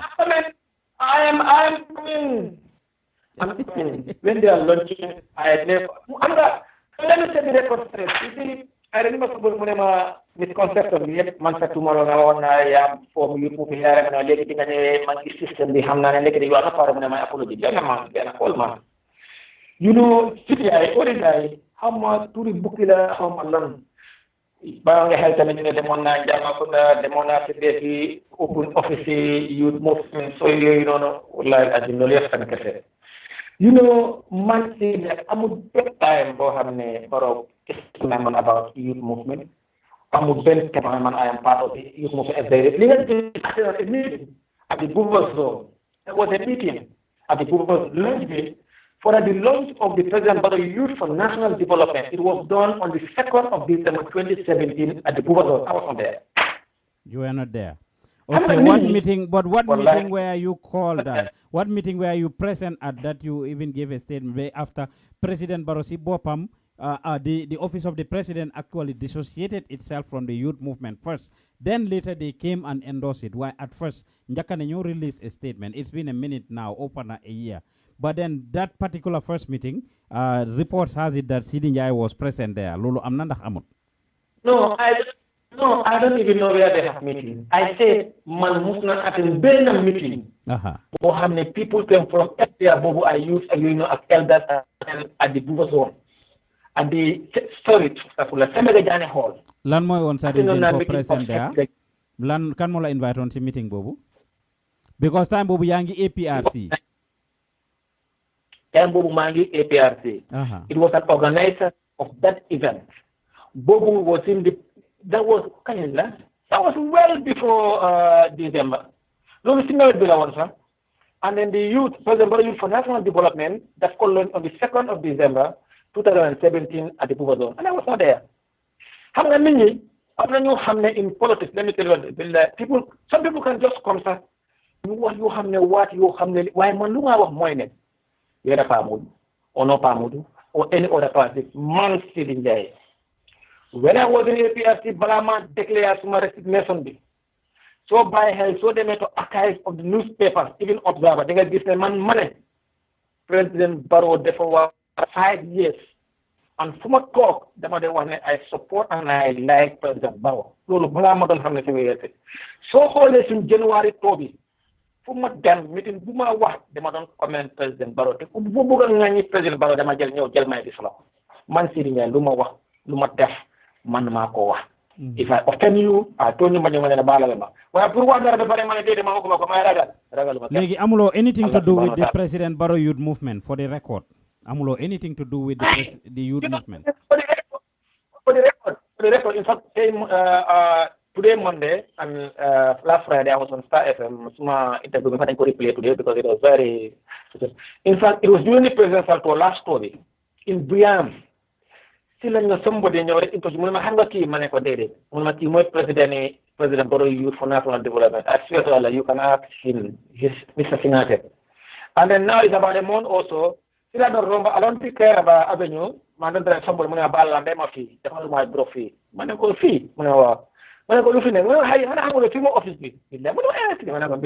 But man, it's not my responsibility to be going around doing no, I'm a politician. They can associate with anything and they must stand here.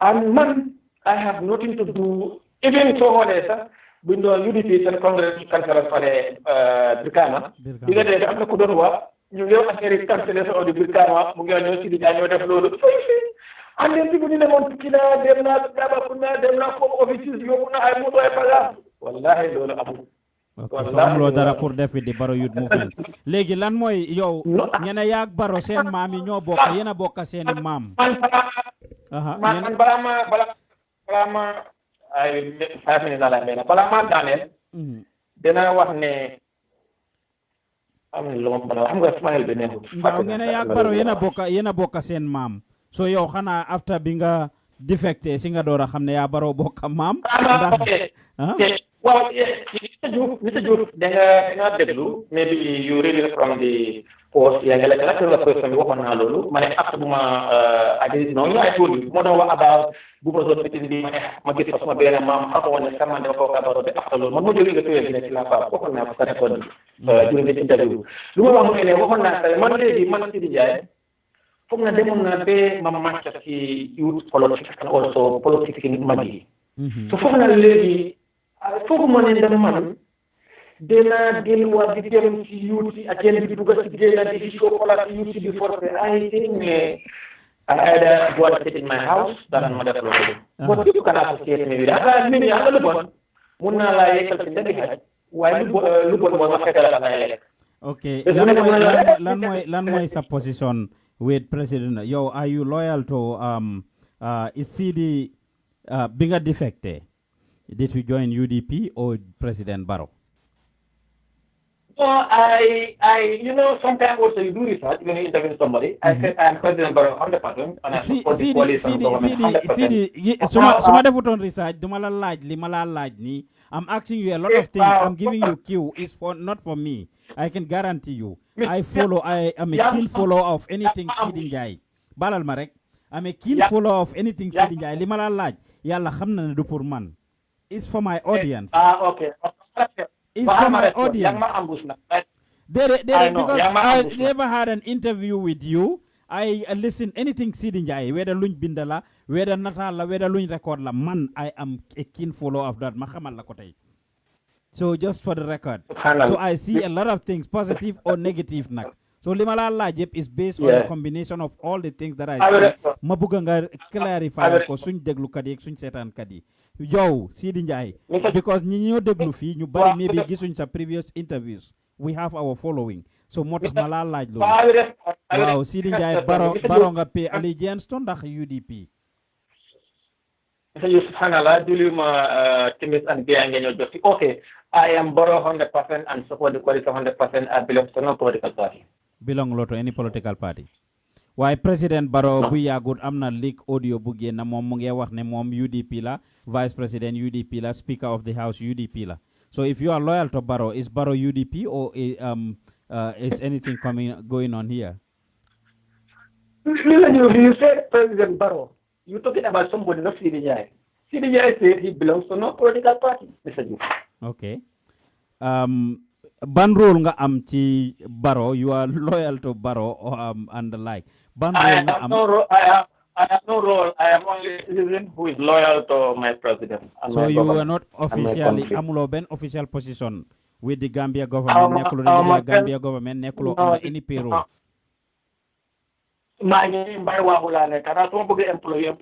Seedy loy liggéey sax fan la how is Seedy Njie survive loy liggéey what is your occupation right now? I said I wish the employment fee. Seedy loy liggéey mbay waxu rek waxal président Barrow nga liggéey. I am telling déedéet man awma benn liggéey xanaa nga ñaanal président Barrow bu ma liggéey. Okay, kerak 3 weeks ago again on the same platform dama interview Gambian comedian bi based America fi Baba Jah. According to him, mune from his sources, Seedy Njie is closer to President Barrow than Lawyer Darboe. Mune dang de FaceTime ni la ko don defé ni Seedy Njie daf de FaceTime ak President Barrow. Wa APRC yeb mu ngi leen a xëcca su demee di gaay di am ak ñoom meeting dafa FaceTime Barrow rek wan ko gaay ne ko gis nga gaaya ngoog. So yow yaay mobilize Barrow wa APRC. That's what Baba just said. On the same platform, I interviewed him 3 weeks ago. Limala Wahib, this is all on record anyway. That's what Baba just said. Yeah, no. Okay, let. Muna yo ya gena jege President Barrow, even Lawyer Darboe. Danga FaceTime ak mom State House so deme amulofa. In fact, from some sources, ñu ne danga am office State House. Yow Seedy Njie. Is that true? In fact, that's not true. In fact, you are lucky. Among somebody ko xam ne mu ne la dégg naa tuddee Seedy Njie ngi toog ak yow. Moo tax ma bëgg nga leeral. Unless the employment here, I would love that. So nekkuloo di liggéeyal Gambia government amuloo office State House. I said I am not working for anybody. I am angin ready by what? Kita membahas kita employment place. O nga ñaal ma president Barrow. Si waay Sidi borom njaboot nga xam nañ ne da nga am jabar ak doom nag kon naka la Sidi di toppatoo njabootam gi. Yow yaa ngi America. ñaata Gambian ñu nekk America o ñaata American citizen xam nga luy dox Gambia fii ñaata Gambian ñoo fi nekk te amuñ liggéey waaye nuruwuloo ko namma dara nag Seedy Njie nuruwuloo ko namma dara yaa ngi dawal oto ba tey ñàkkuloo njëgi essence xoolal sa sanse da nga toog rek ma ne la sa sanse baax na Seedy bu ñu mbaamal yow tamit nag bu ñu mbaamal ay sant yàlla dunda nit fa dunda si loxo yàlla la nekk and I want to thank Allah for that. To be honest with you am a benn stress because man lu ma believe loolu laa believe rek waaye presse wu nit ñi wax la li nga am stress presse politics presse ñàkk a xaalis presse ñàkk a place presse lore la war a dem fii am li no I'm contented I believe in Allah subhanahu wa ta'ala I'm a devout Muslim man remember dama jàng alquran jeexal ak kañ la balaa maa jeexal primary six parce que jeexal na alquran twice and I believe in Allah lu am rek nga xam ne is destined by Allah yàlla moo wone sa jaar-jaar ci nga dem di fa jaar moo tax ni even the impasse Equatorial Guinée bu ma ñibbisee aw ma si benn lifin ak only thank Allah and you see yàlla isil ñu président boo xam ne a sinante yaatu baaki mooy His Excellency président Adama Barrow and then jël na ñëpp def ñëpp as his family and ku nekk rek yaa ngi am jàmm sa réew so loolu julit bu nekk waaye here there piki so is President Barrow about to form his own party Seedy Njie do you have any knowledge of President Barrow's intention to form his own party subhanallah it's only Allah mooy xam la nekk si xoli nit subhanallah man I am a human boo xam ne man doo mën a xam la nekk si xoli President Barrow o sa xol I really don't know lu ma leer mooy ne man Seedy Njie bokkuma si benn political party for now. Why President Barrow should decide to UDP nominate because mom openly this is President Barrow's voice we heard for the sake of time constraint duñ ko mëna play but Barrow si bopam mu ngi ñaan waa UDP pour nako gaay taxawal mu nekk seen presidential candidate seen flag bearer because mu ngi wax na be aluto America ne America gi nekk ni ñun sitting president duñ ko dee musa contest from their party members of their party mu ne waa UDP ku contest against moom yaa ngi commit political coup d'état minute GDC wala any other party but ku contest against him in UDP so he wants to be the flag bearer of UDP so su ko UDP tànne you will join him in UDP is that what you are saying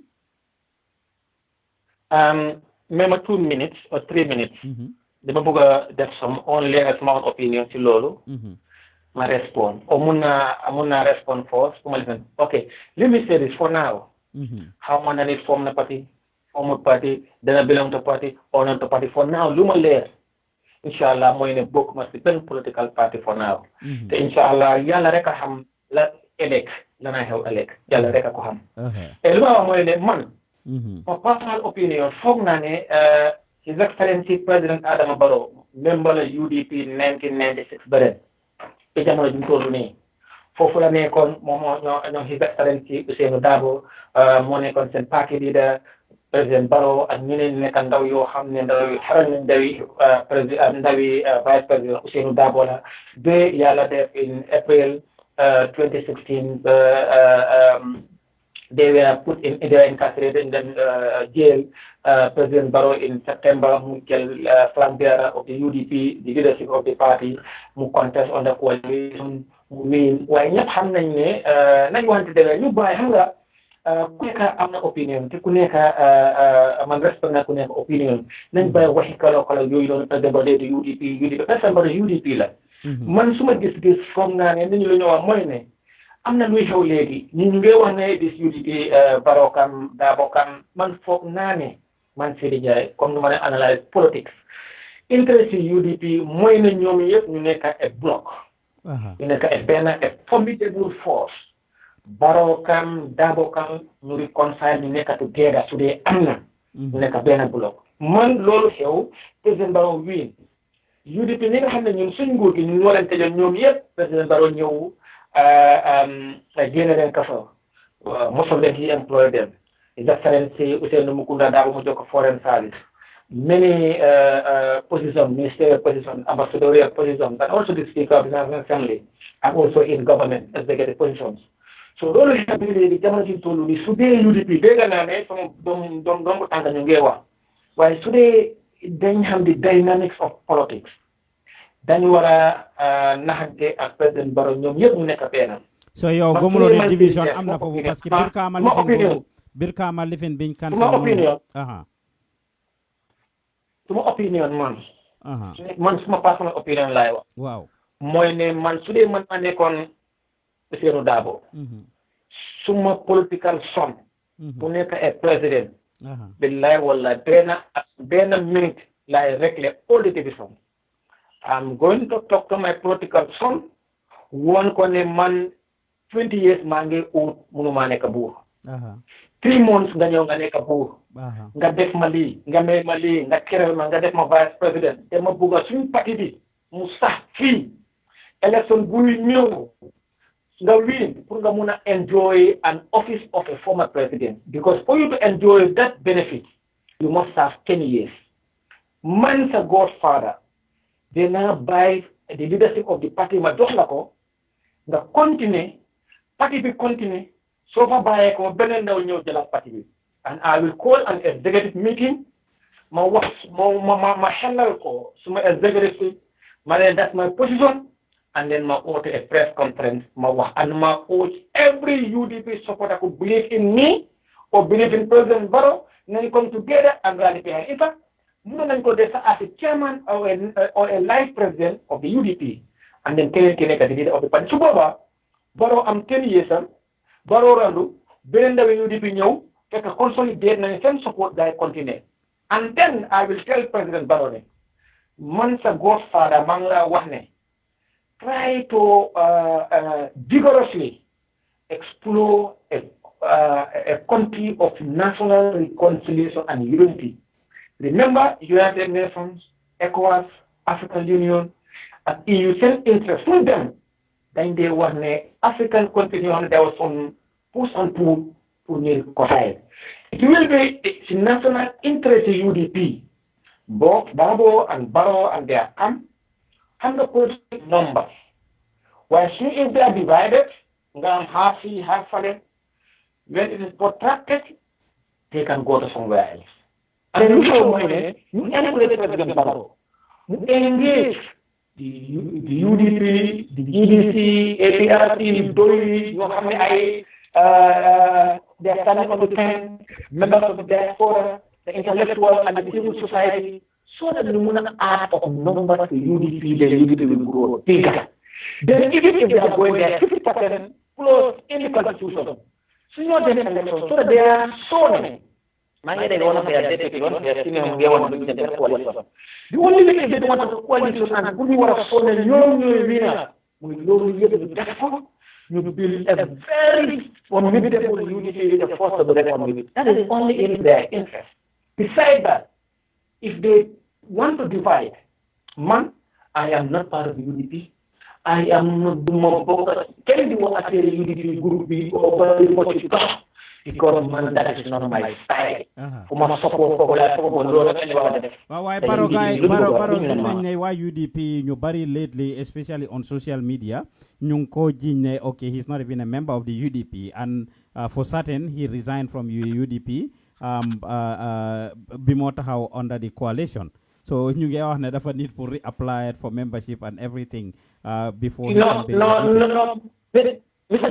Diouf loolu is jox loolu caaxaan la waxi caaxaan la yow mag ak ñuy wax loolu xam nañ ne président Barrow ci ci dara concept na on UDP and he was the flag bearer of the UDP 2016 nañ wante da ngay bàyyi caaxaan there was a formality boo xam ne pour incident together rek somebody to accept ñoom ñëpp ñu d'accord ne kuy select as a flag bearer di nga resign sa party. It's a formality. But your internal party, you should know that this man is resign from my party. He just retired and we are putting him as a candidate. So channel la xam nga loolu yëpp bokk na si li nga xam ne moo divide unity. Because ku nekk dafa am interest. Because ñooñu xëy na seen interest mooy ne pour Bama President Barrow waaye interest yi UDP mooy président mu nekk fa ñoom yëpp ñu nekk fa ñu am ñeneen ñi ñu yokk seen number so that if they want to deny APRC or GDP or any other coalition leadership, billahi wallahi tallahi, they must come together. Ñi nga xam ne dañ leen am lu keep leen, let them keep that membership tight. Who can them return?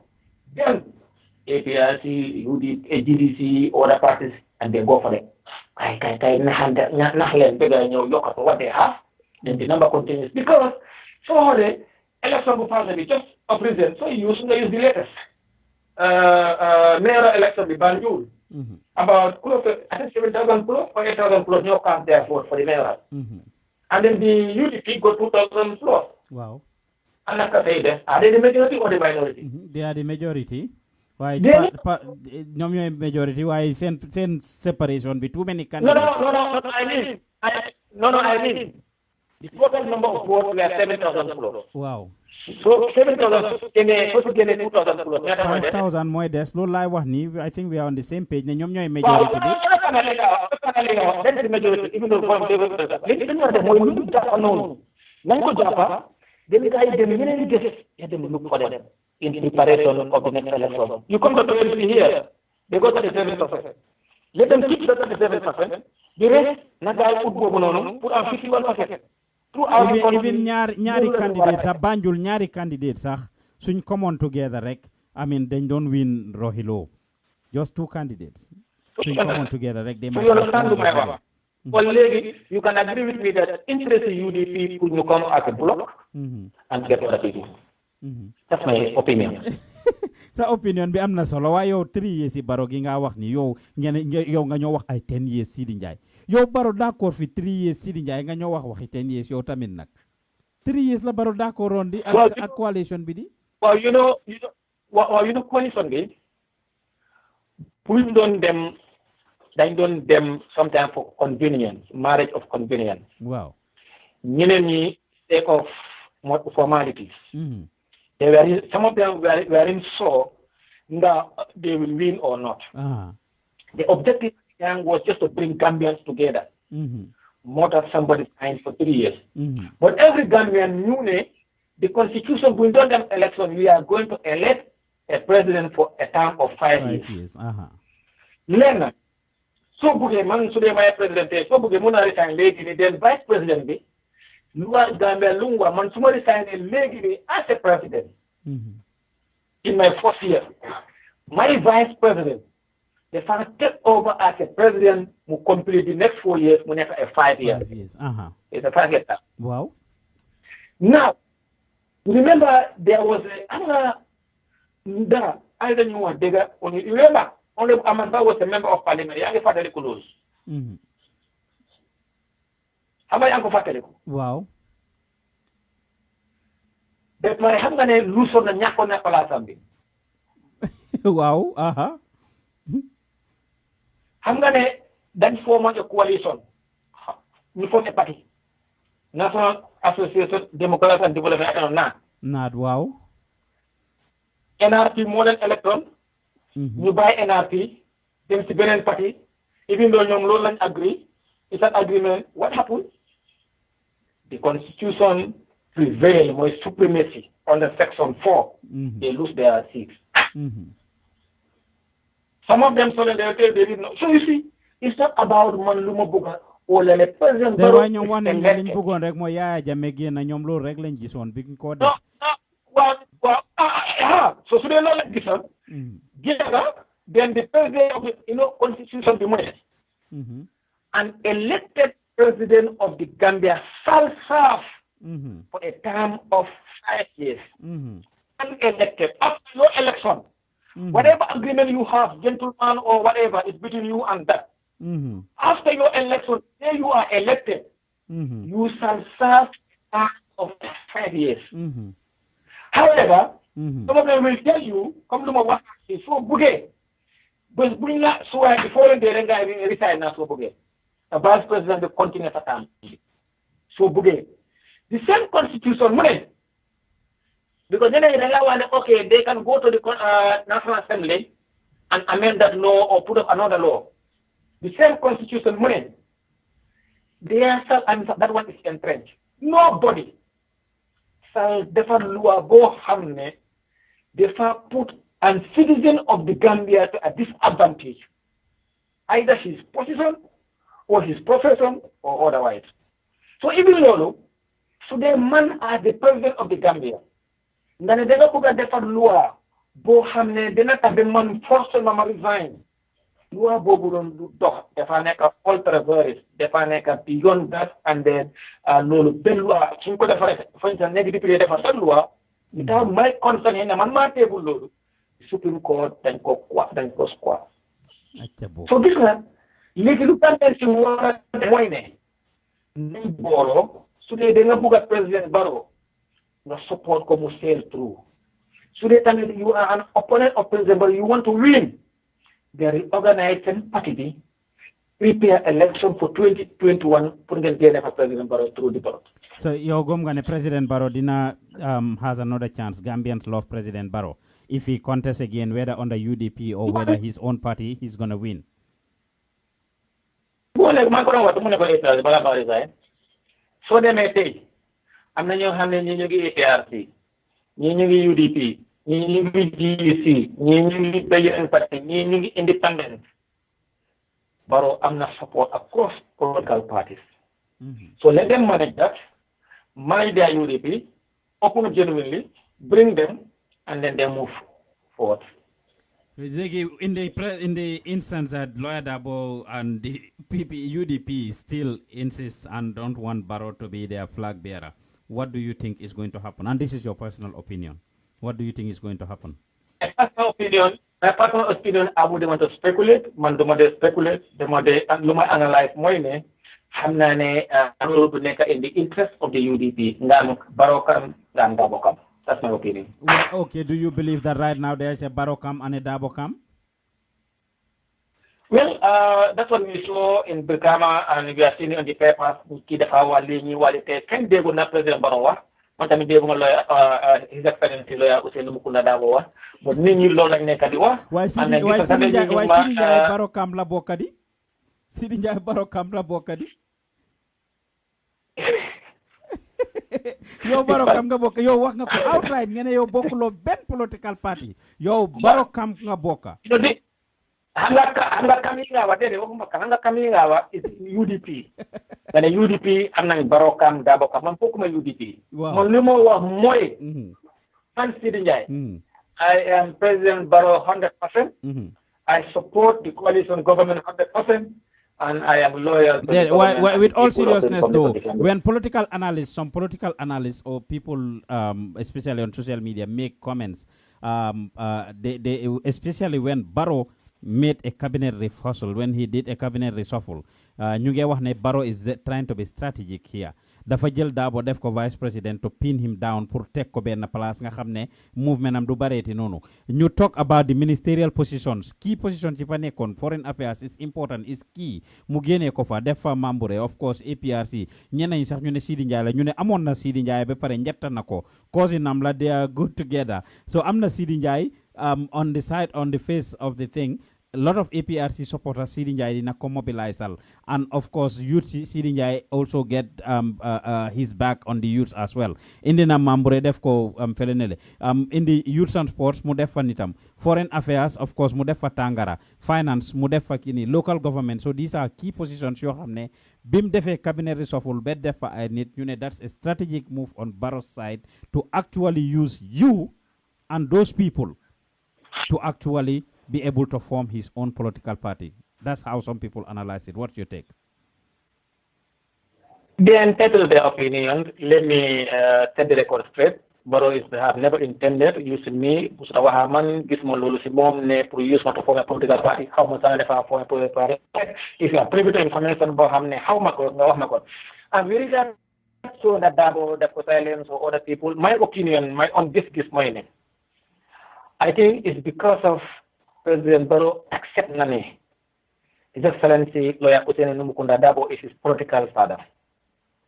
And then as a foreign minister, which of course some Yunglawa and Darboe Mong Lola prefer ever since the vice president. But never believe me, so they get during the inauguration of the vice president, Darboe as the vice president.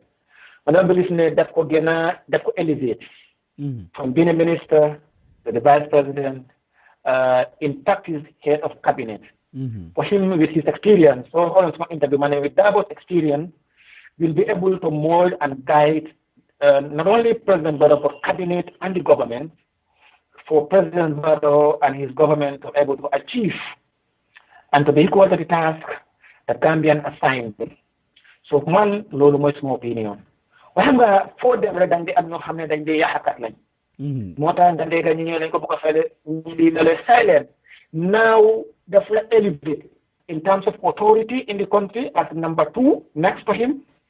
Some movement socially, economically, politically, the elevate His Excellency Lawyer Darboe. Only grateful people will appreciate the Lulu is an elevation. Do not in any way hamnane. I really don't know, but hamnane. Numamuna read the politically. President Barrow, the Buga one Gambians yet. They are all the same. That's his father. And the entire UDP should rally behind Numukunda Darboe and Adam Barrow so that they sail through. However soft. Thank you very much. Last 2 questions. If you don't mind, tell me 3 success stories. Three success stories of President Barrow. Lim def lo japayo as a success. 3 things that you think sumane failure maybe don't call like, but areas that he could improve on, areas he could do better on, or he could have done better in. Areas, 3 successes, then 3 areas he can improve on. Ñu tagato. One. Lim yewenal ak yaatal freedom of expression. Fofu dina la fa dog fofu ñun ñep dañ dé wax né lolu mom liggéeyut ko Gambian ci ñoo buggal seen bop lolu. That's something that Gambians work for. That is not an achievement. Ñu bari dañ ko dé argue né that is not something that he worked for. That is something that Gambians wanted, and that is why they voted him in. So that cannot be a credit for him. You know, that's your opinion. No, man, I'm telling you the opinions out there, not my opinion. I'm telling you the opinions. But this is my opinion. That's my opinion also. Opinion in our outside. Okay. That's my opinion. Okay. During our time, they were accusing us of suppressing press, freedom of expression, arbitrary arrest based on your own expression. Now he voted into power more naked the executive will of the government or the authority reside in him. That freedom. To be honest with you, if you are honest, let us credit it to him. For example, Bunye Beli, I'm a journalist for her arrest beyond 72 hours, prosecute conflict about Ben political opponent for her that for Saga, or that you agree with him for her arrest within more than 72 hours, they prosecute conflict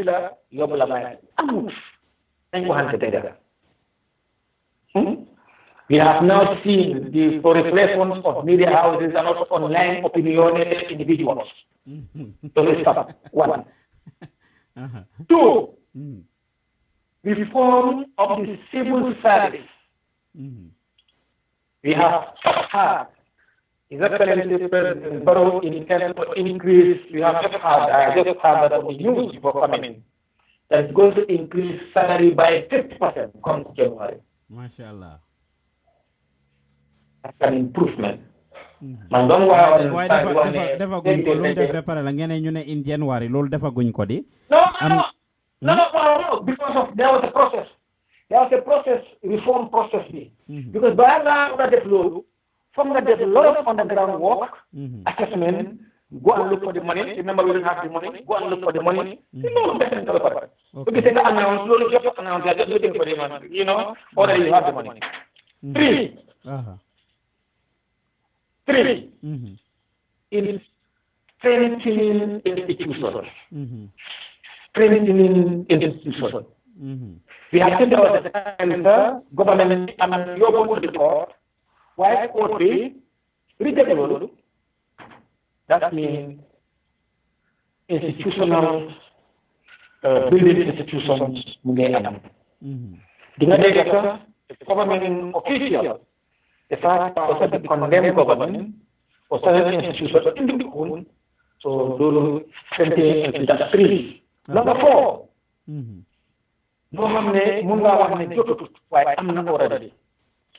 Dégg nañ ne education dana Tamara hotel dana build college at the development area of Barrow because passé pour decentralize higher education. Mashallah. But college dana anda ak doctorate. Loolu already léegi dana foundation school bi. First, yoo xam ne already ak na xaalis pour construct multitudes of roads, not only major roads, but also roads yoo xam ne dañ dugg ci dëkk yi. Feeder roads, yeah. By January feeder roads by January February am na for most of those roads yooyu am na. waa ñett laa la waxoon si dóor nga juróom ñett laa la waxoon léegi nañ dem ci yeneen waaw léegi affaire bi area nga ne fu mu war a waaw area yoo xam ne I think mooy ne he is a Democrat. But not only that, but even in the West, you know, if you are a leader, you must be firm. So Barrow daal dafa ndoxe daal Barrow dafa ndoxe. No. They must give people their freedom and liberty. I'm not saying it's quarterly, but at times so da nga bëgg mu nekk da nga bëgg daal mu am iron fist. Da nga bëgg mu nekk comme Yaya Jammeh. No, I never say that. I never say so. Secondly, that's hard. Secondly, wow. The process of national reconciliation and unity. It is in his best interest and the best interest of the nation. They are scaremongers. They scare government, they scare other people, they make Kili, Oni, they support DDC, they or this, but to build a vigorous and inclusive national reconciliation and unity. Lulus Amerik, and then Bobunon, their primary mandate money to make sure a smooth division of Munon co part now. You speed off of reconciliation to make it together. So yow TRRC bi amuloo any fears ne di nga dem foofu ñu bari ñu ngi wax ne yow amuloo any fears that you will not be called to the TRRC. You are not guilty of any crime. The proof of the pudding is in the eating. Mr. Joseph, I am not a dirty man. I don't play games. I believe in the fundamental human rights and liberty of the people. Malaya Chame and his government. Bama neka MP, I was very close to Maneka MP, Billahi Walai, no Gambian. Unko hamne defa musa loose jobam, or then ko musa or something, hamne I am at no. So yo, I mean, amulo any loho in anybody kuñ tocho kuñ ñakalo liggéey kuñ def dara. Dara why could there is no benefit hamne I amul benn check tamit wala benn saako xaalis bu mu la ne Seedy demal Central Bank jëlal ma nangam yóbbu ko place sangam wala alkalo sangam na la jox ay nag wala suma laan sangam nga réglé ko. You were not managing any properties for him. Have you seen me in the commission? Déedéet dama laajte waaye TRRC baa ngi ñëw and there are other commissions land commission bi TRRC bi mu ngi ñëw anyway waa APRC to yow doo taxaw si benn commission ok loolu leer na waa APRC ñu ngi la mere ñu bari ñu ngi la mere ñu ne traito nga bitreya nga ñu bari si ñoom dama respect li ma agree ak yow about not accepting calls for the show ñu bari ñu ngi doon call ma jéggalu si gars yi sax nag dama d'accord ak Seedy ne duñ accept calls ñu bari ñu ngi doon call and I refuse to take their calls but waa APRC man not accepting any call. That was when we agreed. I'm not accepting any call. The APRC ñu wax ne amee betray. ñu ne yow traito nga betray nga yow proof nga doo gërëm ñami daaw they're calling you all kinds of names, whether on this platform or other platforms. So Seedy Njie show up, they cannot stand you. You bari si ñoom. And in fact, you get daji lu bari li nga wax fi ni gaay ko daji si sen comments. We didn't have time to read the comments. What is your message to APRC supporters and followers? No problem.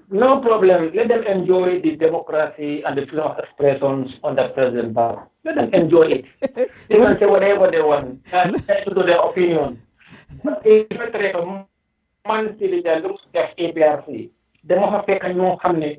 Suma bay lañ dañoo ànd suma bay even in parliament ñoo xam ne 1994 they went AFPRC and APRC gën ma fa am xaalis gën ma fa penal ci yaa jame yaa fa nit labat réew mi labat nit ñi yaa jame amul lu mu leen joxut bu mu demee benn xane rek gars yi daw dem di fen beneen ora boor man Seedy Njie ma ñëw ma jeexal school 2004 yaa jame def ma député ma apprécier ko ma nekk yaa jaay bu mu doon neex ñuy fecca di naanoo di tàccoo bu mu demee ba mu métti ñun ñooñu ñoo wax ñu doon gisaate godfather or whatever to them demigods gars yi daw stick to his excellency important then Jammeh through thick and thin ma when we of Equatorial Guinea some of them ñu kii sa under their mother's bed ñu ngi dugga si ron seen ron la léegi lal yi ci ay yaay yi ma jóge Equatorial Guinea ma ñëw ma gis pari baa ngi gis aare ma oote press conference ne ñëpp si naa fabrique Guinée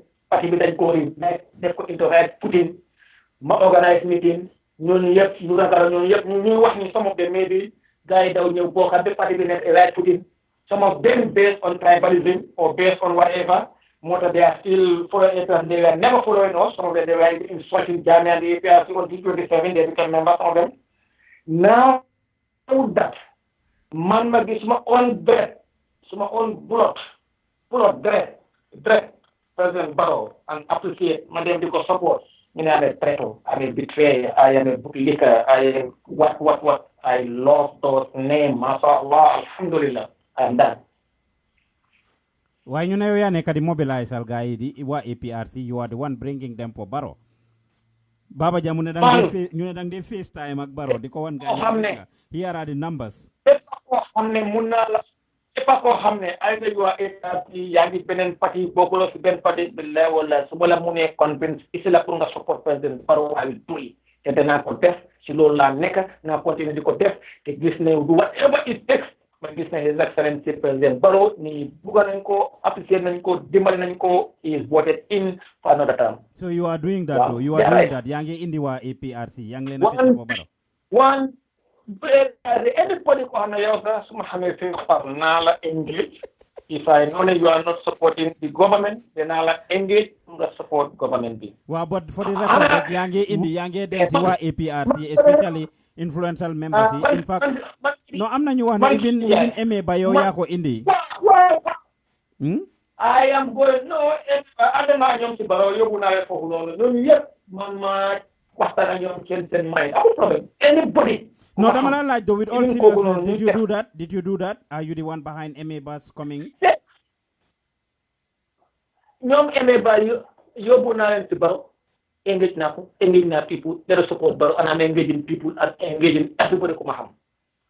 Especially why APRC. Especially why APRC. No, I understand. No, I understand. One minute, anybody man suma bopa This is on TV. With former stone allies of APRC, you have a brom back like you go now the President Barrow. Te luma wa moyne yow sax ak ko kuy tek non man ko ñaan man suma saga man ko saga suma hatte ko has because I am civilized. I respect my mom. I respect my parents. I respect people who differ opinions with me, and they believe in a politics affair is saga. Be more some gis ni lay jaar yoon bi lay jaar. Maa ngi jóge Yundum ma bëgg a dem Banjul man ma ne dama jaar Sénégal ki mu ne déedéet man dama jaar Saly ki mu ne déedéet man dama jaar ba man di dari ko géej waaye ñëpp a ngi dem Banjul moo tax man dina respect ku nekk du ma saaga kenn du ma xas APRC foofu la am jàmm foofu amoon naa fa jàmm enjoy naa fa de soo déggee Seedy Njie APRC man bokkuma ci ñoo xam ne dañoo di man ba léegi ba tey ku ma nekk rek ba léegi damaa dégg industrie fa baka to moom jaata Faba to ma dafa nek edisi ci man suma jabar dafa dem fofu no jabaram suma yaay la to mom suma papa la dama ko apprécier bokku politique why he is my mentor yamba ne xomna te apprécier na ko dema sax demono tem ko fofu la am jabar dafa ko mëna ko dama visit all the family members man ragaluma kenn duma la support when I was secretary I kept UDP friends the lady they are my friend and you know so xam nga nit ñi gànnaaw si lu gis nañu suñu politique nit ñi dañ ko war a bàyyi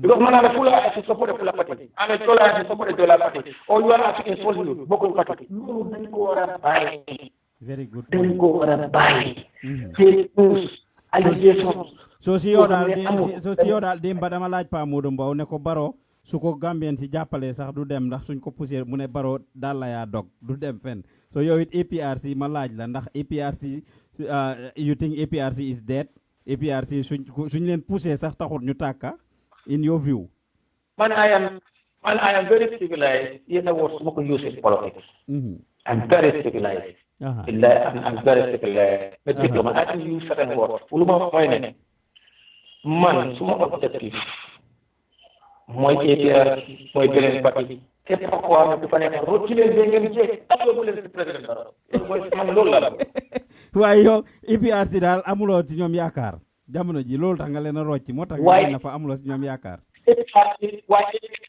waaye APRC ñi nga xam ne ñooy seen exécutif démb man ak moom jàmm moo doxoon suñu diggante tey jàmm boobu tey la gën a démb wax naa ko koy laa amee wala demoon indi so man dama gomi yàlla waaye APRC yu bëgg a moom ko ene mo dinañ la wax ne Seedy Njie kum support kooku la support te man whatever it takes billahi wala taala man kuma xam moo def moom dafa segmenté man lay how did ñoom Tombong ak Fabakary Tombong ak ñoom Yankuba ko how did they feel though when you were leaving dang leen tàggu ndax da nga toog rek paak say dobas dem sa yoon dama leen tàggu jàmm moo dox suma diggante ñoom it was process Tombong ñaanal ma apprécier ko dégg nga man sa announcement loolu moom moo announce my during his press conference even though he wanted the best for me, he wanted to stay, he will guide me, he wanted, me side, but munema, blood is thicker than water.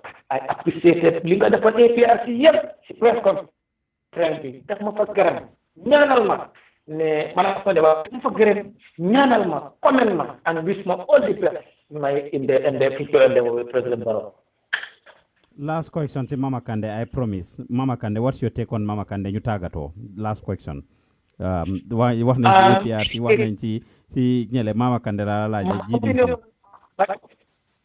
My opinion, my take on Mama Kande. People can disagree with me. Man suma nekkoon Mama Kande. Mama Kande and President Barrow ñoo bokkoon class, I think in the primary school.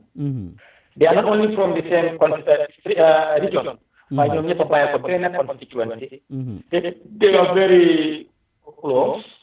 And then bokkoon nañ class. So seen dëkk yi de su taxawee sa yaa ngi foog na seen dëkk Mama Kande. Man su ma nekkoon Mama Kande lu ma def mooy ne even if the president doesn't engage me, someone like the president doesn't engage ko, then I make sure that you engage each other. Pour ñun ñi nga xam ne waa doomi Jimara lañ ñun ñaar ñëpp am doon ut président si kenn am then ku am kii ak ku am kii dañ war a work together so that either put it aside, you see Jimara, you see URA, they see Gambia together, they are from the same family, from the same place. Help Gambia to move the country from where it is to another level. Today, time politique ñëw na mënuñoo d'accord ci yenn sarta pour continuer de support President Barrow mu complete 10-year term bi pour mu enjoy the benefit of a former president. Then yàlla su dee dem ku nekk dem party election. Su dee d'accord nañ gars yi def man that's my take. yow daal ñoom ñëpp ku si nekk weda UDP la weda APRC ñoom ñëpp Barrow is not okay for Barrow moom warta wàcca moom mooy njiit bi na ko gaay fekk si ñoom ñëpp let everybody come and rally behind Barrow. Mama Kande should come and see Jimara and rally behind Barrow. Lawyer Darboe should see for the interest of UDP ñoo rally behind Barrow. Aramala nekk so mus ngaa gis ku nekk ay président ñu ne léegi win na élection ba pare dafa toog You know what? I'm not getting by or Ben Marathi group, you know, the Francisco Sapo, Munako Hamara, the younger President Namara, because for you Jerejef Seedy Njie, it was interesting. I will apologize to you for keeping you this long. I had to ask you all these questions. Amate benen interview mark yo. We will not dinafeka exhaust you barisi. We have a different audience, and it's very. I had to ask you all these questions. They are very important. There is a lot more we can talk about. Seedy Njie rek ci wax na ne yow yaay bomba diw gi. Yow yaay rib. Yow tay yaay tas yow yaay toog ak président yi yow yaa xew ci jamono yow yaa xëy rek how much Musuma allow interview to pass 40 minutes, and I was telling you it can't be more than 1 hour. It's more than 3 hours. Almost. No, it's 2 hours 15 minutes. But appreciate Nakobo Bah with all seriousness. I do appreciate it. We talk about a lot of issues that our audience need to know and need to hear. And we are very proud of it. Like I said, ñu bari ñu ngi naan ma ibil line si gaay ak ma gisem ibiwuma line si honorable daf ma jox ndigal ne bu ma ibil line si kii mooy toog ak Barrow de su ma ibee line si rek mu dem wax Barrow su ma ibee line sa mi moom mu dem wax Barrow mu tëj suma line si man su ko defee waaye ma bàyyi la nga tàggatoo ak waaw di wax ñooñu ñi nga xam ne either for Seedy Njie or against me ba de seen bang dinañ tee because jël nañ seen time pour seetaan programme bi weda agree nañ ak lu ma wax o agree wu loolu moo àdduna moo mel noonu te di leen wax ne du suma coobare pour ridicule anybody or pour naxariloo anybody during interview bi am na ko xam ne ma la offend ci interview bi maa ngi jégal dina wax ne nañ ma baalal parce que ñu xam ne ñu respect ma man ane politicien ak ñu respect ma ci lu ma gom man tamit ma respect leen ci lu gaay gom pour que keneen tamit respect leen ci luñ gom loolu su amee rek di nga gis ne fu mu di dëkk rek even though su dee suñ gis-gisin ak suñ xalaat bi dafa ute waaye dinañ nekk ci jàmm benn problème du am su boobaa réew mi li nga xam ne loolu lañ mébét te ku nekk fi nga toog lan mooy sa mébét mooy ne sooy liif fi nga mu di nekk rek nga bàyyi fa a legacy comme man bu ma nekkoon parlement amoon naa fi ay reexa am naa fi ay yenn jafe-jafe in my life especially during my last year of the fourth year because as I said during the last my days in 2015 2014 also I was arrested ak yooyu noonu waaye loolu yëpp rek réew mi dem ca kanam waaye tamit su ma disagree ou su ma agree waaye even though suñ dekkee te suñ xalaat ñu put ko on the table kon loolu is our debate forward for us man de Seedy Njie du ma saaga kenn du ma tuumal kenn du ma xas kenn ngir te nga disagree with me te man du ma saaga benn APRC du ma xas benn APRC du ma yaa benn APRC du ma wax anything about that because I was there yesterday so they honorable Seedy Njie yarandeli yëpp because of foofu la man loolu mooy suma cër loolu mooy suma gis-gisin I respect them today more than ever before but I want to make sure anybody koo xam ne mun na la reach out pour if you are the president I will do it.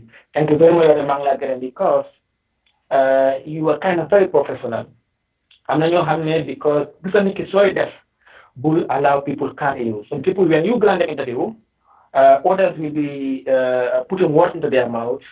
They start to hustle you, and very unprofessional and unethical. For you, you are not like that. I can see you're professional, and you respected my request that not telephone calls. And even though you want to disagree or put other questions, then contest with respect. I must be a problem. The denier can decide next time for the invitment. Even if you ask me to your family, I may not like them.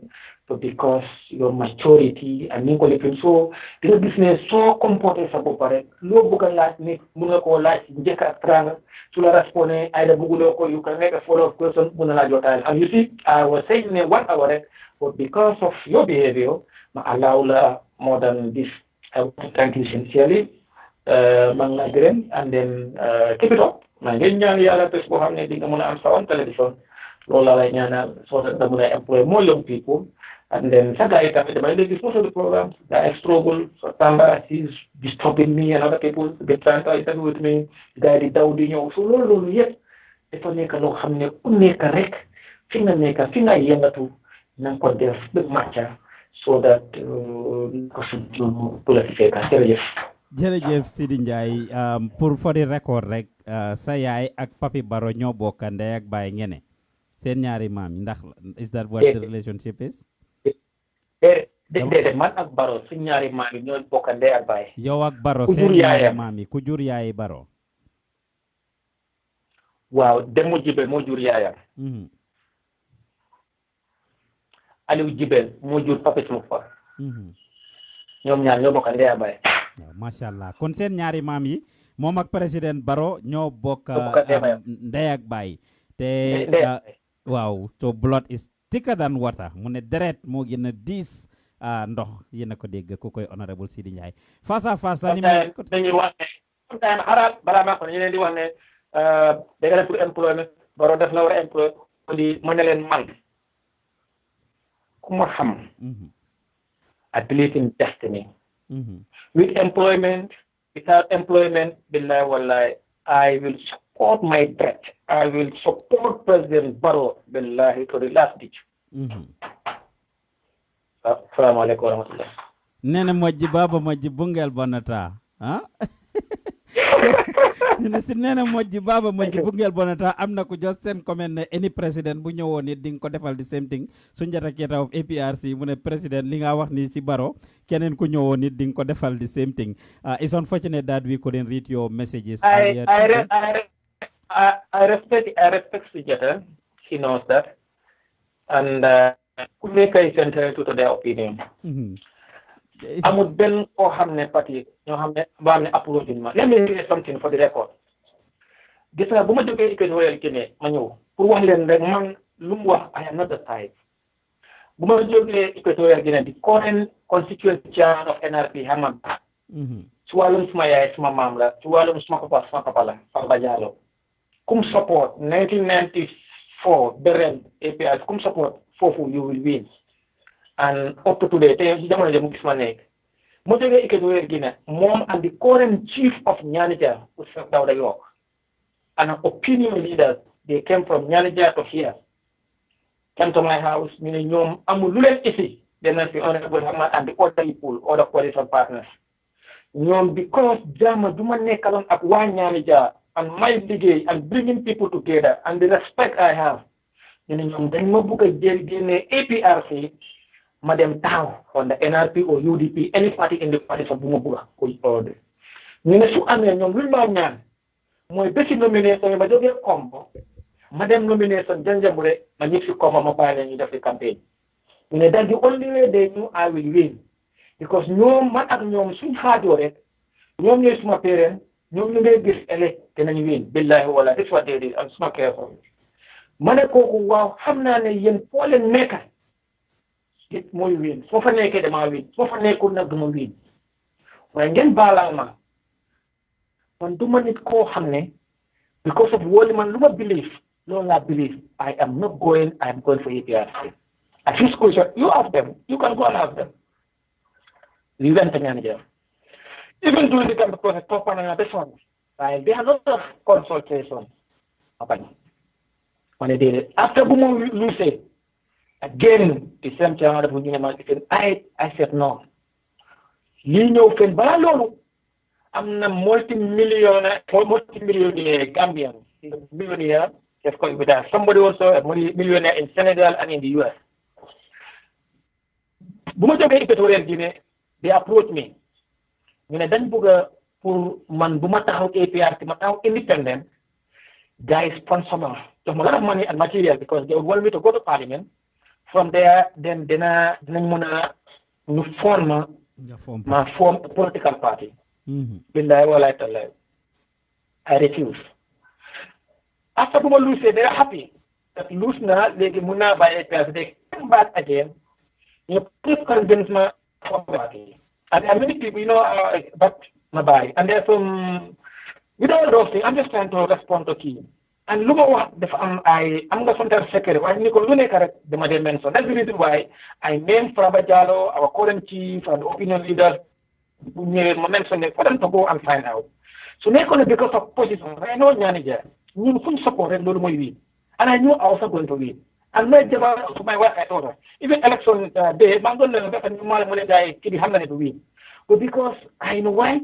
Because of my love for APRC and some responsibility la woon pour make sure APRC mu group di organize ma toppa. And Tombong knows about it. Yeah. And they know am na ñoo xam ne for there whatever they have in APRC lu ma fa def bi àdduna bi jeex léegi kenn du ko def in APRC. Kenn du supporter APRC during impasse. Kenn du demati équatorial examen équatorial Guinée ñëw APRC yaa ngi dee mu form parti bi and you know mu organise di parti loolu kenn defut ko pour répondre rek ak répondre li nga xam ne nit ñi lu ñoo ak lu bari loo xam ne and then loolu xew with all that people want to but no because of bullets with President Barrow I forgot APRC I forgot ñu bëgg a form political party with million I was going to but I said no I am not that guy. I am poor. Wallahi. When I was in APRC, I rely on my salary. Salary be gehe, suma mune lep ma lep, su gehe ma salary suma wate ma fay. So that man fuma neka my conscience is very clear. Te lolu la neka di doxe te jamono ju tollu ni. Motax kenn du la wax ne ci defal na ma kaaf on the table ne bala ma ñëw sa parti o li parti bari ko ren ko ñu bari approach nañ ma. But the blood is thicker than water. If there is another president, he is saying, and I don't believe in his principles or whatever, I will never join them. Jërëjëf Seedy Njie, thank you very much. Appreciate it. Sunjatang doon tontuwaat ne moom wax na si gannaaw ne you did a lot for the APRC waaye yow if there is anything yow yaa lose yow yaa am something to lose that they didn't have anything to lose you are the one that lost especially the fact that you are supporting and advocating for a failed government you regretted joining it waaye ñu la gërëm bu baax di la sant Seedy Njie actually accepting our invitation it was really nice and it was fun talking to you programme bi yéen ñu ñuy seetaan YouTube ñu ngi leen ay bëggee bu baax a baax yéen a ngi toog bàyyi seen soxlay kalku fa di ko déglu yéen ñu ñuy seetaan Facebook the same thing suba on the same platform ñu ngi am Mamadou Sabally la ñoo am tomorrow on the same platform so watch out for it ngeen déglu ko moom tamit keneen ku am ñam la su ko defee ñu waxtaan ak Mamadou Sabally rek former secretary general and head of the civil service moom it wax rek Sabally rek ak wax incha allah boobu waaw moom la ñoo am suba incha allah you follow us on the face à face so nii rek lañ koy defee on Sunday ñu ngi am Dr. Ismaila Ceesay of course moom la ñoo am as a guest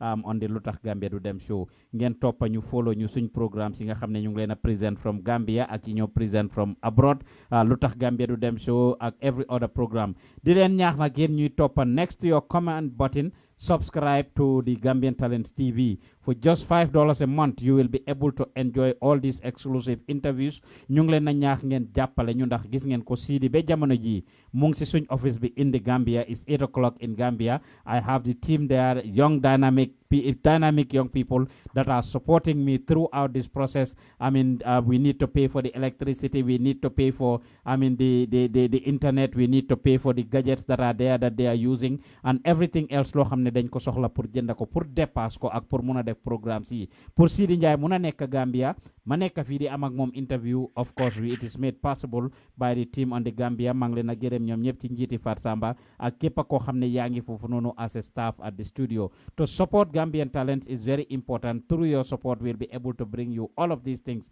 $5 a month su ngeen seetee next to the comment section di ngeen gis a link there boo xam ne su ngeen ko cliquer rek it will allow you to safely and securely subscribe. Su la neexee nga donate benn weer ñaari weer 1 year is $60. If you cannot su la neexee nga donate just 1 month or 2 months, but your donation is definitely going to help us to be able to continue to finance this institution because we are a non-profit public broadcasting institution. We are non-commercial.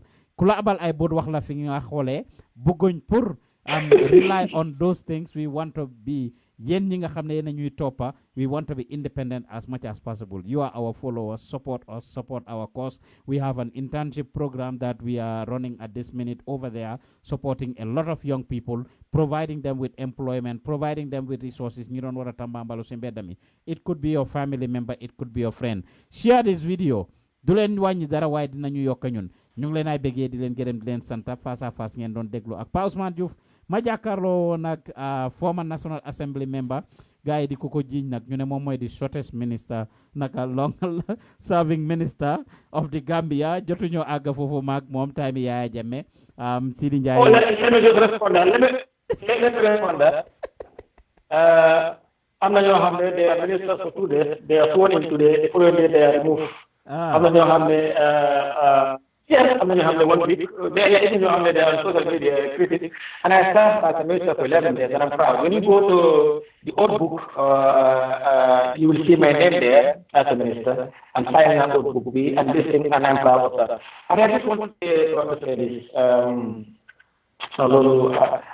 I was a minister in 2012, but I rejected it. But I am proud. And it's an important book of the Gambia.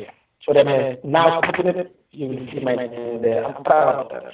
And I've been also a member of Parliament for 10 years. Yes, he's been a member of Parliament for 10 years. Turam Mungti Old Book, be nekk na minister for 11 days. Like I said, take an interview. Benen interview na la Seedy Njie. Life minister nakala mel. How prestigious is that? Being close to the president, whining and dining with him, being in cabinet, and gonna make decisions you affect swing lives. Either we like it or not, he has touched the lives of a lot of Gambians. Either you accept it or not, in a positive or negative way, whatever. Comme ni ma wax demba rek Pa Modou, that became his favorite statement. Mane lo bañ tubaab bi sédel ko xeesaayam.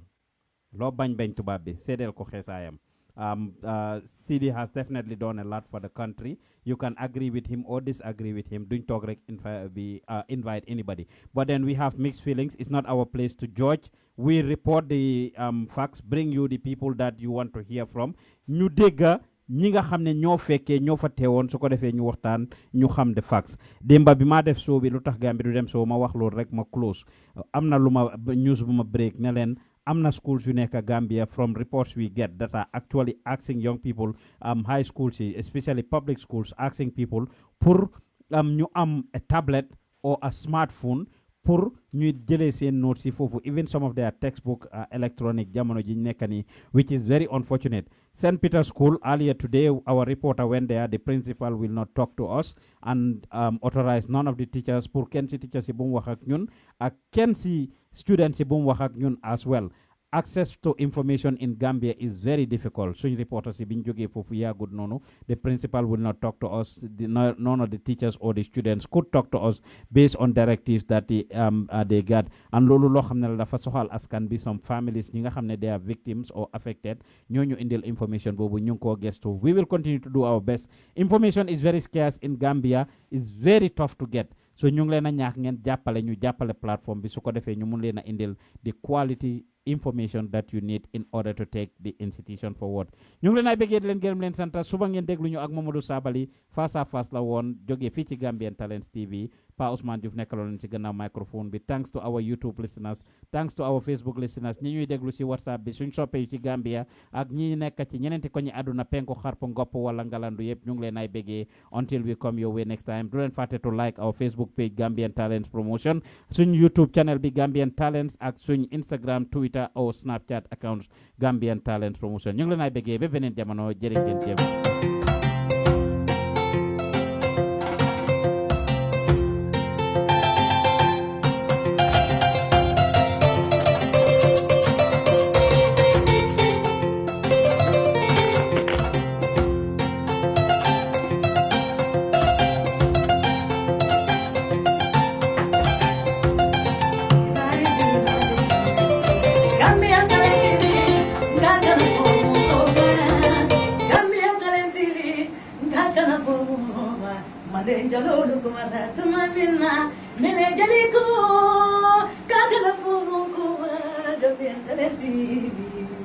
Yo, tell them manager is so Albadima, Allah Star, Allah Fanso, the Queen of Monday, Ako, Gambian Talent TV, Akana Fomo Kuma, mashallah alkaji be lu ngolo wow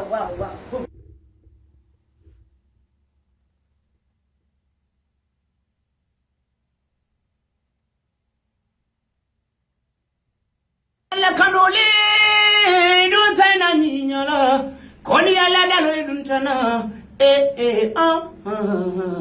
Gambian talents alla kano yenyala mandi apachaki alla boylo nyancho Jollof Arts.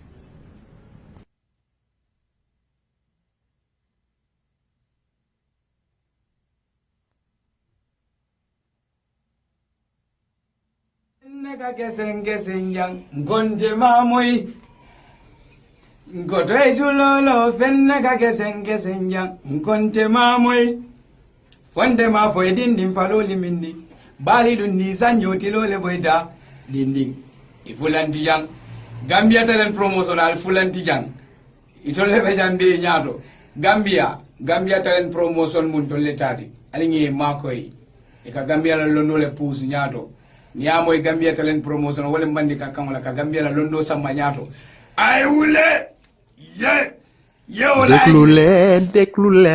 déglu leen ko Gambian talent amul morom dina la